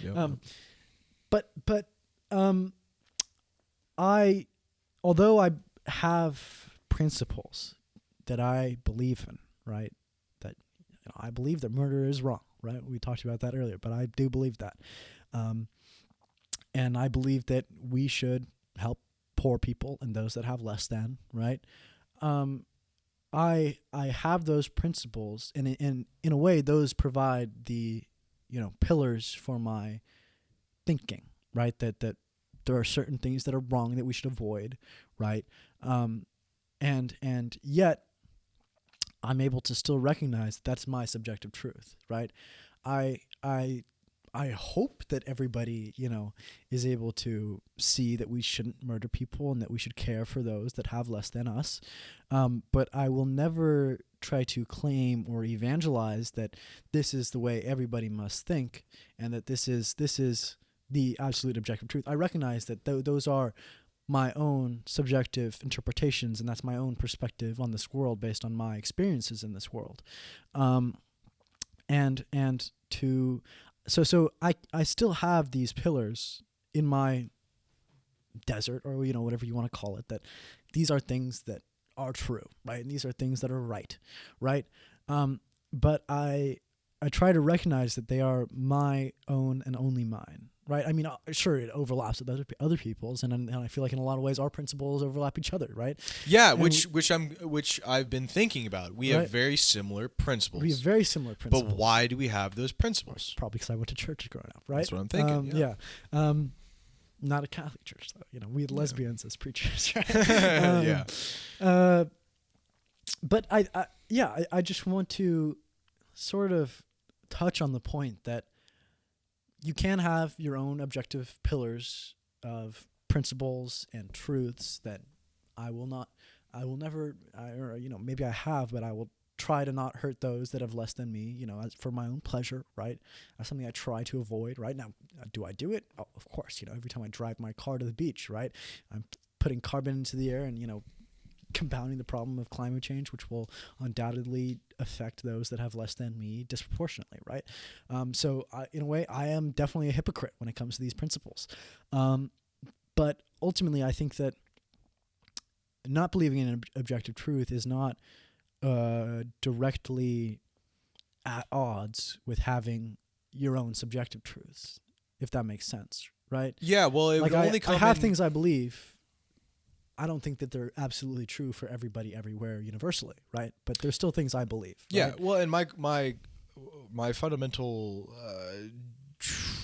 I don't know, qualm with what you're saying is, why is it universally agreed pretty much by everyone that you shouldn't murder other people? Right? And I don't think you can subjectively reason your way to that idea. I think it has to come from somewhere, because all ideas come from somewhere. Yeah. And you could say that it's possibly because we've reasoned our way since evolution to understand that killing a member of society that could possibly provide something useful is fundamentally bad. But I just see that we have very similar ideas. Okay, we have very similar ideas, although you have a very vastly different perspective on how we got to our ideas. Yeah. And we have very similar principles, but there's the difference is you believe that people can reason their way to those principles. I think you can't reason your way to those principles, because we had to have gotten those principles from somewhere, and I believe that the somewhere we got them came from Jesus Christ, who claimed to be an objective truth. And those objective truths we found to be useful, and we found to be, I'm very pragmatic in my way of this. Whatever's true is useful. And since the teachings of Jesus Christ were useful, that makes them true. To treat others the way that you want to be treated. That's a useful teaching, useful for the success of a society. And since it's useful, it's also true. And so that's... But do you think those are absolutely equivalent, that everything that's useful is objectively true, right? Well, in order for something to be true, it has to be useful. But in order, if something is useful, it doesn't make it true. Okay, it goes one way. It goes one way. It doesn't go both ways. But yeah, if I just wanted you to clarify on that. Yeah. But if something is false conflation, there, that's right. Yeah. If something is true, it is also useful. The teachings of Jesus Christ were true because they were useful. Right. Yeah, but do you think that there are some, if to kind of transition a little bit, instead of talking about truths, let's talk about lies, right? So to me, it seems like there are a lot of almost necessary lies that we as a society believe because they are useful. Yeah. Okay. So what are society's lies? And so yeah, they are useful, right? Let me bring this up real quick. Yeah. This really stretches me. Right. This really right? stretches things that me. are objectively not true, but we have to believe them because it benefits all of us. Yeah, right? and I'll give it an example. Right. Porcupines can shoot their quills. They can't shoot their quills. But it was told to people so that they would keep an adequate distance away from porcupines, because if you get hit by a porcupine, it's really bad. The needles stick into your skin, and they got little barbs and stuff. Yeah, they got little barbs. They dig deeper, right? Yeah. And so they're really bad. And so they told people that a porcupine can shoot its quill, which was a necessary lie that was also useful. And it benefits everybody. Yeah. Right? So it's literally false, metaphorically true. Literally false, metaphorically true. And literally false, metaphorically true. I'll bring up another example. Yeah. Treat all guns as if they're loaded. Yeah. Okay. Should you treat all guns that as if they're loaded? Well, yes, because if you do, then you won't point a gun at someone and potentially hurt them if it is loaded. Treating all guns as if they're loaded, if you have an unloaded gun, that's a lie. But you're going to treat the gun as if it is loaded, which will be objectively better. Right? Yeah. So literally false, metaphorically true. And this doesn't come from me. I'm kind of being a plagiarist at this point. It comes from a person named Eric Weinstein, a very, very smart guy. Yeah. So do you get that? That there are lies that are also useful. Okay. So it isn't. This is where it gets confusing. Is it opposed to pragmatism, right? Which is the belief that all things that are true are also useful. No, it isn't, because it's metaphorically true, although literally false. Do you get that? Yeah. Oh, definitely. So I want to sort of bring a little bit more broad, maybe controversial societal lie that we have come to accept, is that violence doesn't solve problems. See, that's one thing that, to me, is objectively false. I mean, there are plenty of problems that have been solved by violence, right? Yes. The Third Reich, that was a problem. That was a problem that was solved by violence, right? Or, I don't know, the French Revolution. The problem was, a tyrannical aristocracy that was abusing the peasants, and it was not necessarily solved because Napoleon Bonaparte he rose to power. And the aristocracy was reinstituted and all that good stuff. But ultimately, there are plenty of problems that are solved by violence. I mean, even crime today, right? There are people out there that commit crime on a mass level, right? And the way we solve that problem is through violence. We have violent thugs, right? Cops, right? That go and use violence to put that person into a prison, right? That is a problem that we solve using violence in our society, right? And so, yeah, to me, the idea that violence doesn't solve problems is a necessary lie, because we want as little violence as possible in our society. I think we can agree on that. No. More violence. But ultimately, by perpetrating that lie, yeah, we improve our society, but it is fundamentally untrue. Yeah, well, and it's really, really freaking confusing. Another necessary lie that we tell ourselves is money is valuable. And it's necessary for the functioning of our society because we cannot go back on specie. Because money was valuable when it had actual gold attached to it. Now it's not valuable. But we have to believe that it's valuable in order for it to continue. So that's another literally false, metaphorically true. So I'm trying and connect this all back, but it's really hard. Right. Because it's sort of a paradox, right? If everything that's true is useful, then how could something that's fundamentally untrue still be useful? It can, because it teaches us how to act. Yeah. In a way that is more beneficial. Right. Because something can be literally false, but if we believe in a truth, such as a gun is always loaded or a porcupine can shoot its quills, then it helps us literally in a way from us not getting shot by the gun or not getting hit by the quills. Yeah. So it helps us. It has a literal truth to it. But it doesn't have a literal truth because it is a lie. But it has a metaphorical truth which helps us act in a certain way. Yeah. I mean, I would clarify it as it's not necessarily a metaphorical truth as much as a useful purpose, right? That having society believe in that serves a good purpose, and it's useful for everybody, right? Yeah. I don't know. I just thought that was, No, it's super interesting. It's interesting, it's right? so that interesting. We have lies that we all believe in that are like objectively, fundamentally untrue, right? But are super useful to society. Super useful, right? That was, we talked a little big philosophy here, right? Yeah, man. Talking some shop. Talking shop. So, I don't know. Anything else you want to I don't really. say? I mean, we've been going. Let's see. We've been going for 3 hours 30 minutes. Oh yeah, should you want to cut it off here? Yeah. You want to wrap it up, or you want to keep talking about something? I feel like we hit some pretty good points. We hit some pretty good points. You want to talk about Joe Biden's sexual assault? We got to talk about that. Yeah. Here, let me hit pause real quick. We'll come right back to. I gotta hit the restroom. Yeah.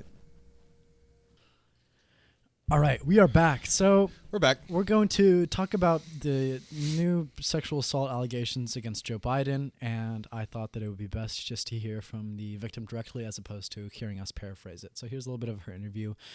It's on the Hill on a show called Rising. If you just look up Rising, Tara Reid, it'll be the first result. I highly encourage everybody to watch the full interview, but we're just going to give you guys a little clip here. If it'll load, we'll see. From my perspective, because I had experienced it, And a friend of mine who knew me at that time called me and said, "Hey, Tara, they're saying no former employees of Joe Biden have come forward." And I said, "I know." And I decided to come forward about that portion. And then as soon as I did, a couple of reporters from national outlets called me. But by then, I was already getting smeared on social media, and I'd gotten some threats by phone. And I just kind of went silent and decided I wanted to approach it from approaching like an advocacy organization for help. So the portion that I didn't talk about was the encounter with Joe Biden. Sorry, this quality is so bad. She's talking to the interview through the phone, and I'm playing it through my phone. So a lot of to your phone, a lot of levels here, right? Had nice legs and things like that, and we didn't really have that many. There was no relationship. There was no flirtation or anything like that. He just made it clear he liked me. The scheduler told me that he did as well, and it was strange. But anyway, I was doing whatever I was doing in the office, and the scheduler came in and said, Joe wants you to bring this to him, hurry. And it was his athletic bag, called a gym bag. And so I was carrying it, and this is where I want to be really frank with you and everyone. I have worked so hard to not remember this anymore that now that I've talked about it, I only shared it with a couple of people when it happened at the time. So there are spots where I just don't remember certain things, but I remember the assault itself and then the aftermath and the reverberating effects of that. And I was walking to the Capitol. Through the Russell Building, you go down the stairs, you go down, and then it was somewhere in either the Russell or Capitol, I'm not sure, in an alcove. But we were in a semi-private place. It wasn't completely private. He was at first talking to someone. They went away, and then he said, "Come here." And then when I gave him the gym bag, it happened all in one motion almost. And he had me against the wall, and then his hands were down my skirt and up my skirt, and I was wearing I wasn't wearing tights or anything, and he then with his hand went from there and entered me with his hand, and as he was trying to kiss me and saying things to me.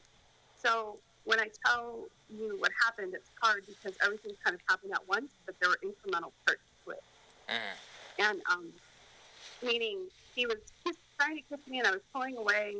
And what I remember of that time is feeling really shocked, surprised, because there was no real conversation right beforehand. There was no precursor. It just happened. And then when he did that, I was obviously pulling away, and he pulled back and said, "Come on, man, I heard you liked me." Something to that effect. And that's what kind of jolted me. Like I was trying to think what I did wrong to bring that on me. And then he looked angry and irritated with me. All right, so that's the key part of the interview right there. Basically what happened after was that she got put into an office with no windows, and she was told by the other staffers that she had a month to find another job because she was going to get fired. So... Oh, man. I wonder how the audio sounded. Can we pause it real quick and try and Yeah, let's check it.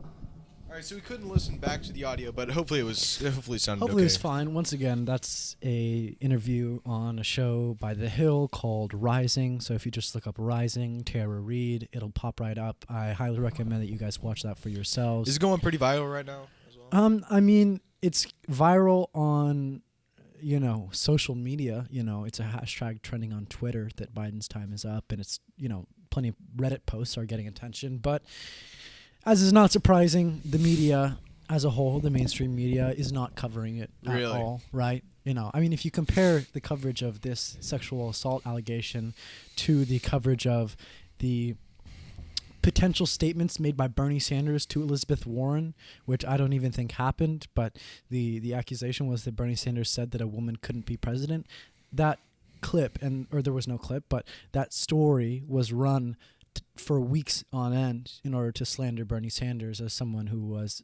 anti-women and not a feminist, right? Yeah, this hasn't gotten covered at all. No, not okay, at all. let me just say this real quick. Yeah, this is only an allegation. Right. And it might be true, and it might not be true. Mm-hmm. The only way to really prove that it's true or not true is to have a court, to have a jury.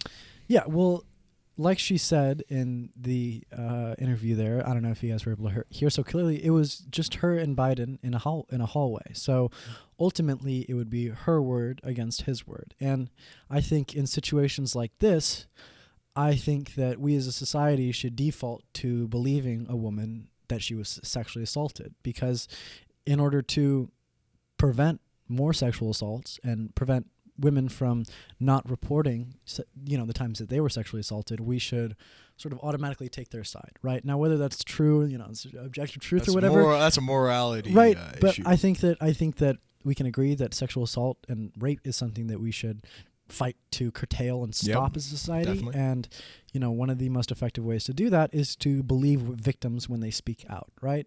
But it is guilty. It is innocent until proven guilty. Yeah, I was waiting for you to say that. So you're innocent until you commit a crime. That's what it is. And then you get tried. Well, in our current system. In courts are supposed to act in a way that the defendant is innocent until proven guilty. But courts are not society at large, right? Joe Biden isn't getting sued or taken to court over this allegation.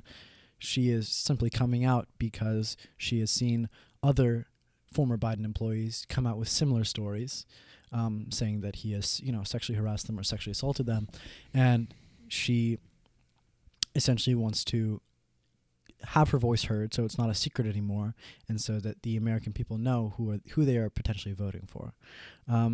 And I don't know, people that are Joe Biden supporters will be quick to say that this is, politically motivated, right? Clearly she's a plant from the Bernie Sanders campaign, or clearly, this or that, and that we shouldn't listen to her. We shouldn't, listen to this woman that's been sexually assaulted. However, I think that it's important to look at the response from the same Democrats, the same institutions, how they responded to Brett Kavanaugh's accuser, who accused him of sexual assault, right? When that was happening, I can almost guarantee you that most of the Democratic establishment was on the side of that we should believe women when they say they have been sexually assaulted, and that is a good thing to do, and that's a way to, curtail sexual assault in the workplace. And I really want you guys to take a hard look at what they're saying now, right? When it's their guy who's being, accused of the same thing. How are they reacting? Are they being hypocritical? Are they, turning back on the words they once said? I mean, even Joe Biden himself said that you should believe all women when they say they've been sexually assaulted. Yet here his campaign has come out and railed against her and, resorted to personal attacks against her character. Yeah. So I don't know. I think it's they're being hypocritical. Yeah, That's the answer. That's the answer. Yeah. But you make a very good point that people are innocent until proven guilty, or right? at least that's what That's what that's how the courts should act. That's how they should act. That's right? for sure. And there's plenty of ways that they don't, right? Oh yeah. Putting a person in a jumpsuit. In right. Front of the court, Exactly. like, They come in handcuffs. Like, come on, there's already a negative connotation associated to that. But ultimately, I think that we need to. I mean, I'm certainly not going to vote for Biden. In the general. I mean, if it's Trump versus Biden, I'm not going to vote for someone that has sexually assaulted women on either side, right? I'll probably vote for, I don't know, whatever. Some third party. Some socialist parties, Party for Socialism and Liberation. I know they got it. Presidential candidate. They got a good shot. Yeah, exactly. Yeah, right. But I think that it's time now that we really take a look at who we want to represent the Democratic Party. Is it someone that has sexual assault allegations, right? Credible or not, that is going to be a stain on the Democratic Party forever. And, we have spent 4 years now trashing Donald Trump for his sexual assault allegations, things he said, things he's done. Yet are we willing to let someone who has incredibly similar allegations represent us as a party? I don't think we should. I think we should find a candidate that has 0 sexual assault allegations and his name is 0 Bernie Sanders. Yeah, you know it. You know it. I mean, name one person that has said Bernie Sanders is sexually assaulted. I can't.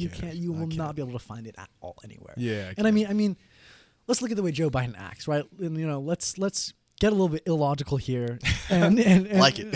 and just, look at the way he treats women in front of cameras, right? He's Mr. Uncle Touchy-Feely, kissing cheeks and, grabbing shoulders and, giving long hugs. Like, I don't know. To me, he certainly acts like somebody who doesn't recognize personal boundaries between himself and the women that work for him.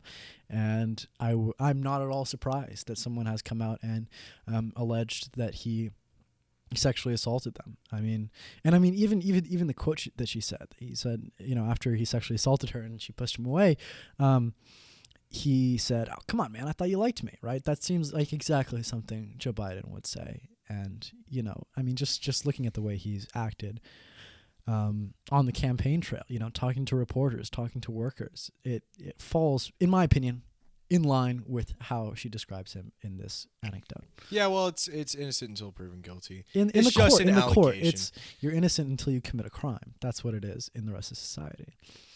Yeah, it's innocent until you've committed a crime. Right. So yeah, but again, should we look? It's word against word at this point. Right. And who's more credible?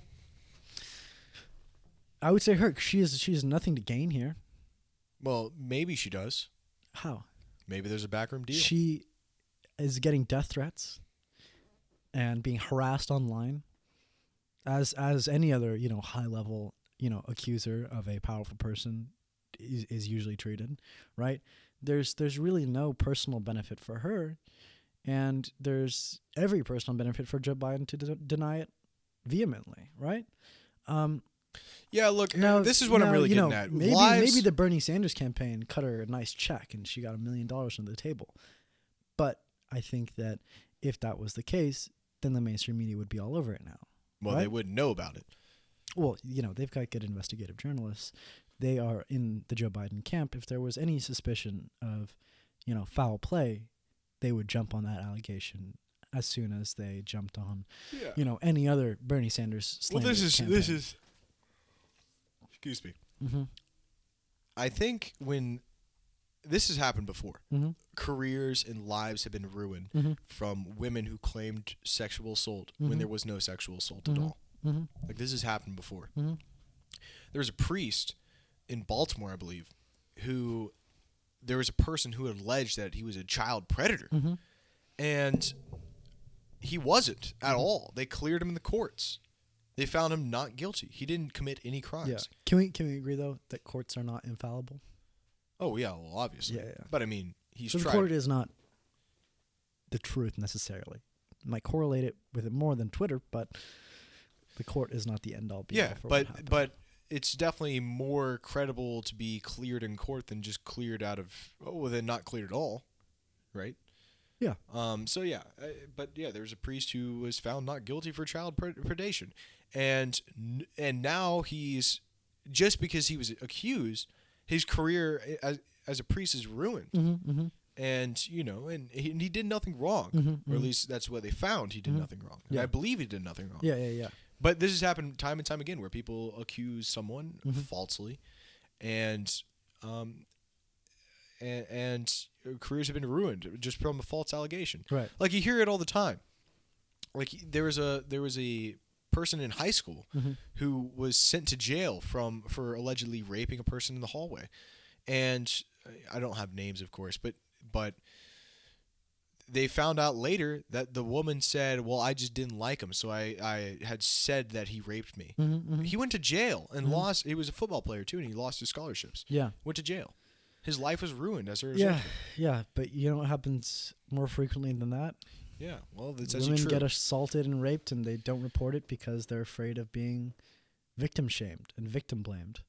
And they're afraid of being called liars and having personal vendettas. And I think sucks that on both sides. Ultimately, women being assaulted and raped all over this country is a massive problem. And I think that ultimately it's a bigger problem than a few guys getting caught in the crossfire. Now, obviously, you know, people that accuse innocent people of sexual assault and rape are negating the pain and trauma gone through by actual rape victims, right? Certainly. So they are not only, you know, hurting the people they intend to hurt, but they are hurting other credible accusations. So I think it's a reprehensible thing to, you know, claim Certainly. an innocent person raped you, right?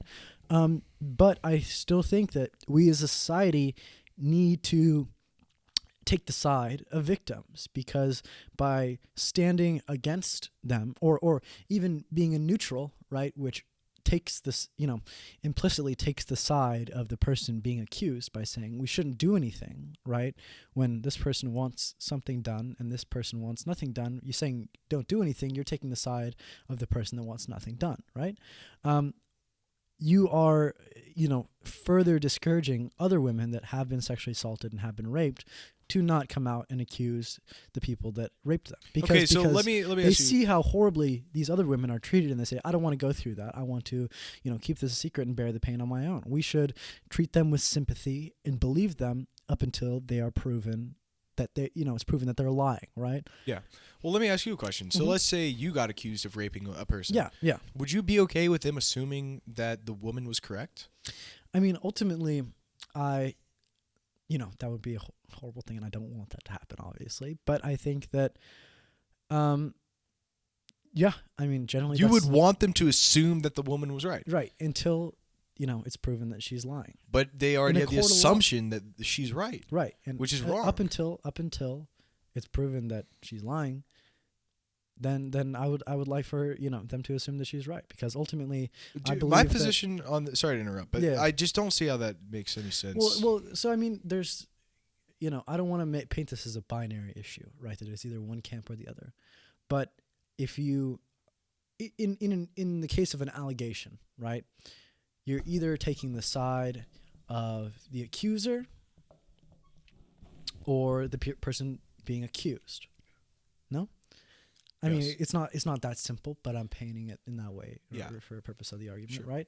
And by taking the side of the person that's accused and say, well, look at all these other people that have been accused falsely, and, you know, she could be lying, you know, she could have all these personal vendettas and things, you are further encouraging rape culture and further encouraging other victims not to come out, and allowing people that engage in sexual assault and rape to continue raping.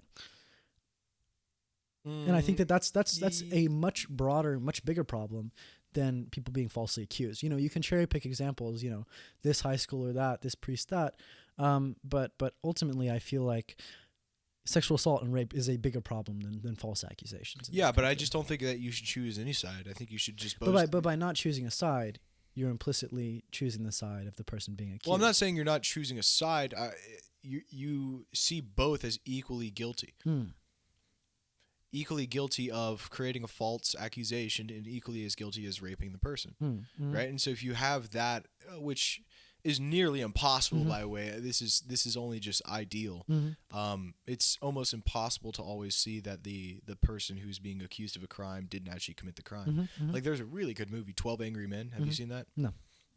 It's basically it follows a jury. It's an old movie. It's in black and white, and it follows a jury of people, and the assumption in the group is that the person is guilty, and everyone's like, hey, yeah, we all agree this guy's guilty, let's get out of here. Well, no, there's one guy who says, well, I think we should look at this objectively. I think we should look at both sides of the argument. We should see who's actually telling the truth here. And they found the person not guilty in the end, because, you know, the evidence came out and all this. So my ideal scenario, if a person's accused of rape, and the accuser claims that they did rape him, and the person, you know, is trying to defend that he didn't rape her. My ideal scenario would be that the jury, that the people looking at the case, look at it objectively, and that we only look at the evidence. I agree. We only look at the evidence. Right. But if there is no evidence, there's no security footage, there's no, then you cannot charge him guilty. I'm not necessarily saying we should charge people one way or the other. No, not prison time that I'm advocating for necessarily. But I think that in order to stop the crisis of rape, the most effective way to do that is for rape victims and sexual assault victims to come out and accuse their accusers, so that those accusers no longer have the power to do those horrific things, right? And whether that involves the court or not is up to be, left to that individual accuser, whether they want to bring them to court or not. But I think that if we want to stop rape and if we want to stop sexual assault, we need to believe the victims of sexual assault and rape. And you're right? In a perfect world, there would be evidence in every case, and there would be, concrete truth pointing to one direction or the other. However, most of these cases, it's one person's opinion or, their side of the story versus the other, right? And I think that as a society, we should stop victim blaming, right? And we should take the side of rape and sexual assault victims as a default, right? And obviously, if truth and evidence comes out against that accusation, then it shouldn't be acted upon, right? But we need to show as a society that we support these women, that we are behind them, and that we support their struggle against the people that assaulted them, right? And I think the best way to do that is to show them love, show them sympathy, and at least tacitly be on their side when the accusation comes out, right? Now, obviously tweeting something on Twitter makes very little difference in the actual world, right? And, saying, I support Tara Reid here on a podcast listened to by 15 people doesn't really have an impact on the world at all. But I just think that by kind of taking a supposedly neutral position that the objective truth is the only truth that I'll follow, also kind of ignores the power dynamics of sexual assault and of rape, because the person committing rape and sexual assault is almost always more powerful than the victim, right? And so power is automatically on the side of the raper, right? The rapist, right? Shouldn't be laughing about that. It's okay. It's just a funny word. Raper. But so in order to counterbalance that, right? Because the courts are already, in their favor, right? Or the opinion of the American people are most likely already in the favor of the rapist. I would say it's not. We need to counterbalance that. But I would say it's not. Okay, so because if a person gets the accusation, then I think, well, it might be split 50-50, actually. Yeah. Well, so first, let's look at... Do you know what I mean by 50-50? Yeah, no, I totally understand what you're saying. Right now, especially with the Me Too movement, people are... increasingly aware and ready to accept, blacklist people that are accused, right? Yes. However, I still think that if you're looking at the courts themselves, right, in order to, the most ignoring innocence or guiltiness, right, the most important metric in a court case is who has more money, who can buy the best lawyer. No? The more money you have, the better you do in court, objectively, right? If you're going with a public defender, chances are, unless you're going against another public defender, you're not going to win that case, right? Just, ignoring innocence or guiltiness, right? And so people that are rapists and sexually assault people are generally those that have more power in the dynamic between the two, no? Especially in the workplace, right? It's usually a boss raping an employee, not the other way around, right? And in this case in particular, it was, her employer, vice president, right? Or he was senator. He was a senator at the time. Well, he's a form of. Oh yeah. Yeah, he was. It was in 1993. Okay. Yeah, a senator. Excuse me. Sexually assaulting an employee, right? So the senator has a lot more power, just financially speaking, without even mentioning, the amount of power that a senator has in Washington, in the political world, and in America's minds as a whole, right? So I think that in order to combat that already uneven playing field, we need to tacitly be on the side of the accuser, right? The victim in this situation. And is it perfect? is it a No, perfect system? No, definitely of course not. not. Right? There are people that are going to be falsely accused, Mhm. and their innocence is going to be stripped, and their reputation is going to be slandered. Right? But ultimately, I think that the mass amount of rape and sexual assault that women endure every day in this country is a much larger problem than innocent people being accused and having their innocence stripped, because I think that one happens at a much higher frequency than the other. Yeah, well, it should be, but again, I think the ideal would also still be not choosing a side on either before any evidence has actually come out. Mhm. And even though some cases happen only between two people, I still don't see how you can take one word over the other person's word. But I don't know, it's a touchy issue. Right. But yeah, I think we should wrap it up here. Oh, definitely. You think so? I mean, Yeah. how long are we going for? Probably 4 hours or something. I don't know. Yeah, we're 2 minutes away from 4 hours. Oh, shit. All right. Well, Well, this has been the outlet. the outlet. I think we had an excellent discussion Excellent today. discussion day. Good Socratic ideals. Yes. Talking about truth. Talked about Talked coronavirus. about coronavirus a little bit, you know. Yeah, we talked about it for like a brief amount of time. Brief amount of time. And then we dissect, or Go we into go from socialism, yeah. right? yeah. We choose a section. We go to our strong suits. Exactly. Right? Exactly. We're not scientists. I'm not going to talk about RNA versus DNA. No, all definitely that not. bullshit. You know? Yeah. But yeah, hopefully you guys just enjoyed the discussion. I think I certainly enjoyed the discussion. I think Eric certainly did too. Definitely. But yeah, this has been the Outlet Podcast, Yeah, Game and Eric Show. like and subscribe. Like if you and- like, what like we and got. subscribe. Leave us with a comment. Yes. Let us know what you think on any of the particular issues. Yes. Yeah, that's about it, huh? Leave us a comment, and we'll try to respond to Oh, it. definitely. If it's a real comment, Yeah, if it's thought out, definitely respond to it. You definitely. Because we don't want this discussion just to end here. Right. Once a week. We Right. want it to continue throughout the week. Definitely, We want the ideas that we presented today to be discussed Yeah, because they're important. Everybody pitching on the Socratic discussion. Definitely. Help find, help pursue in the endless, pursuit of truth. That's right. There's a lot of Whether confusion. it's objective or not, that's up for you to decide, right? There's a lot of confusion out there. We're just Yeah. trying to explain Yeah. some things that we know Definitely. and learn as we go. Yeah. All right, this has been the Outlet Podcast with Gabe and Eric. Thank you all for listening.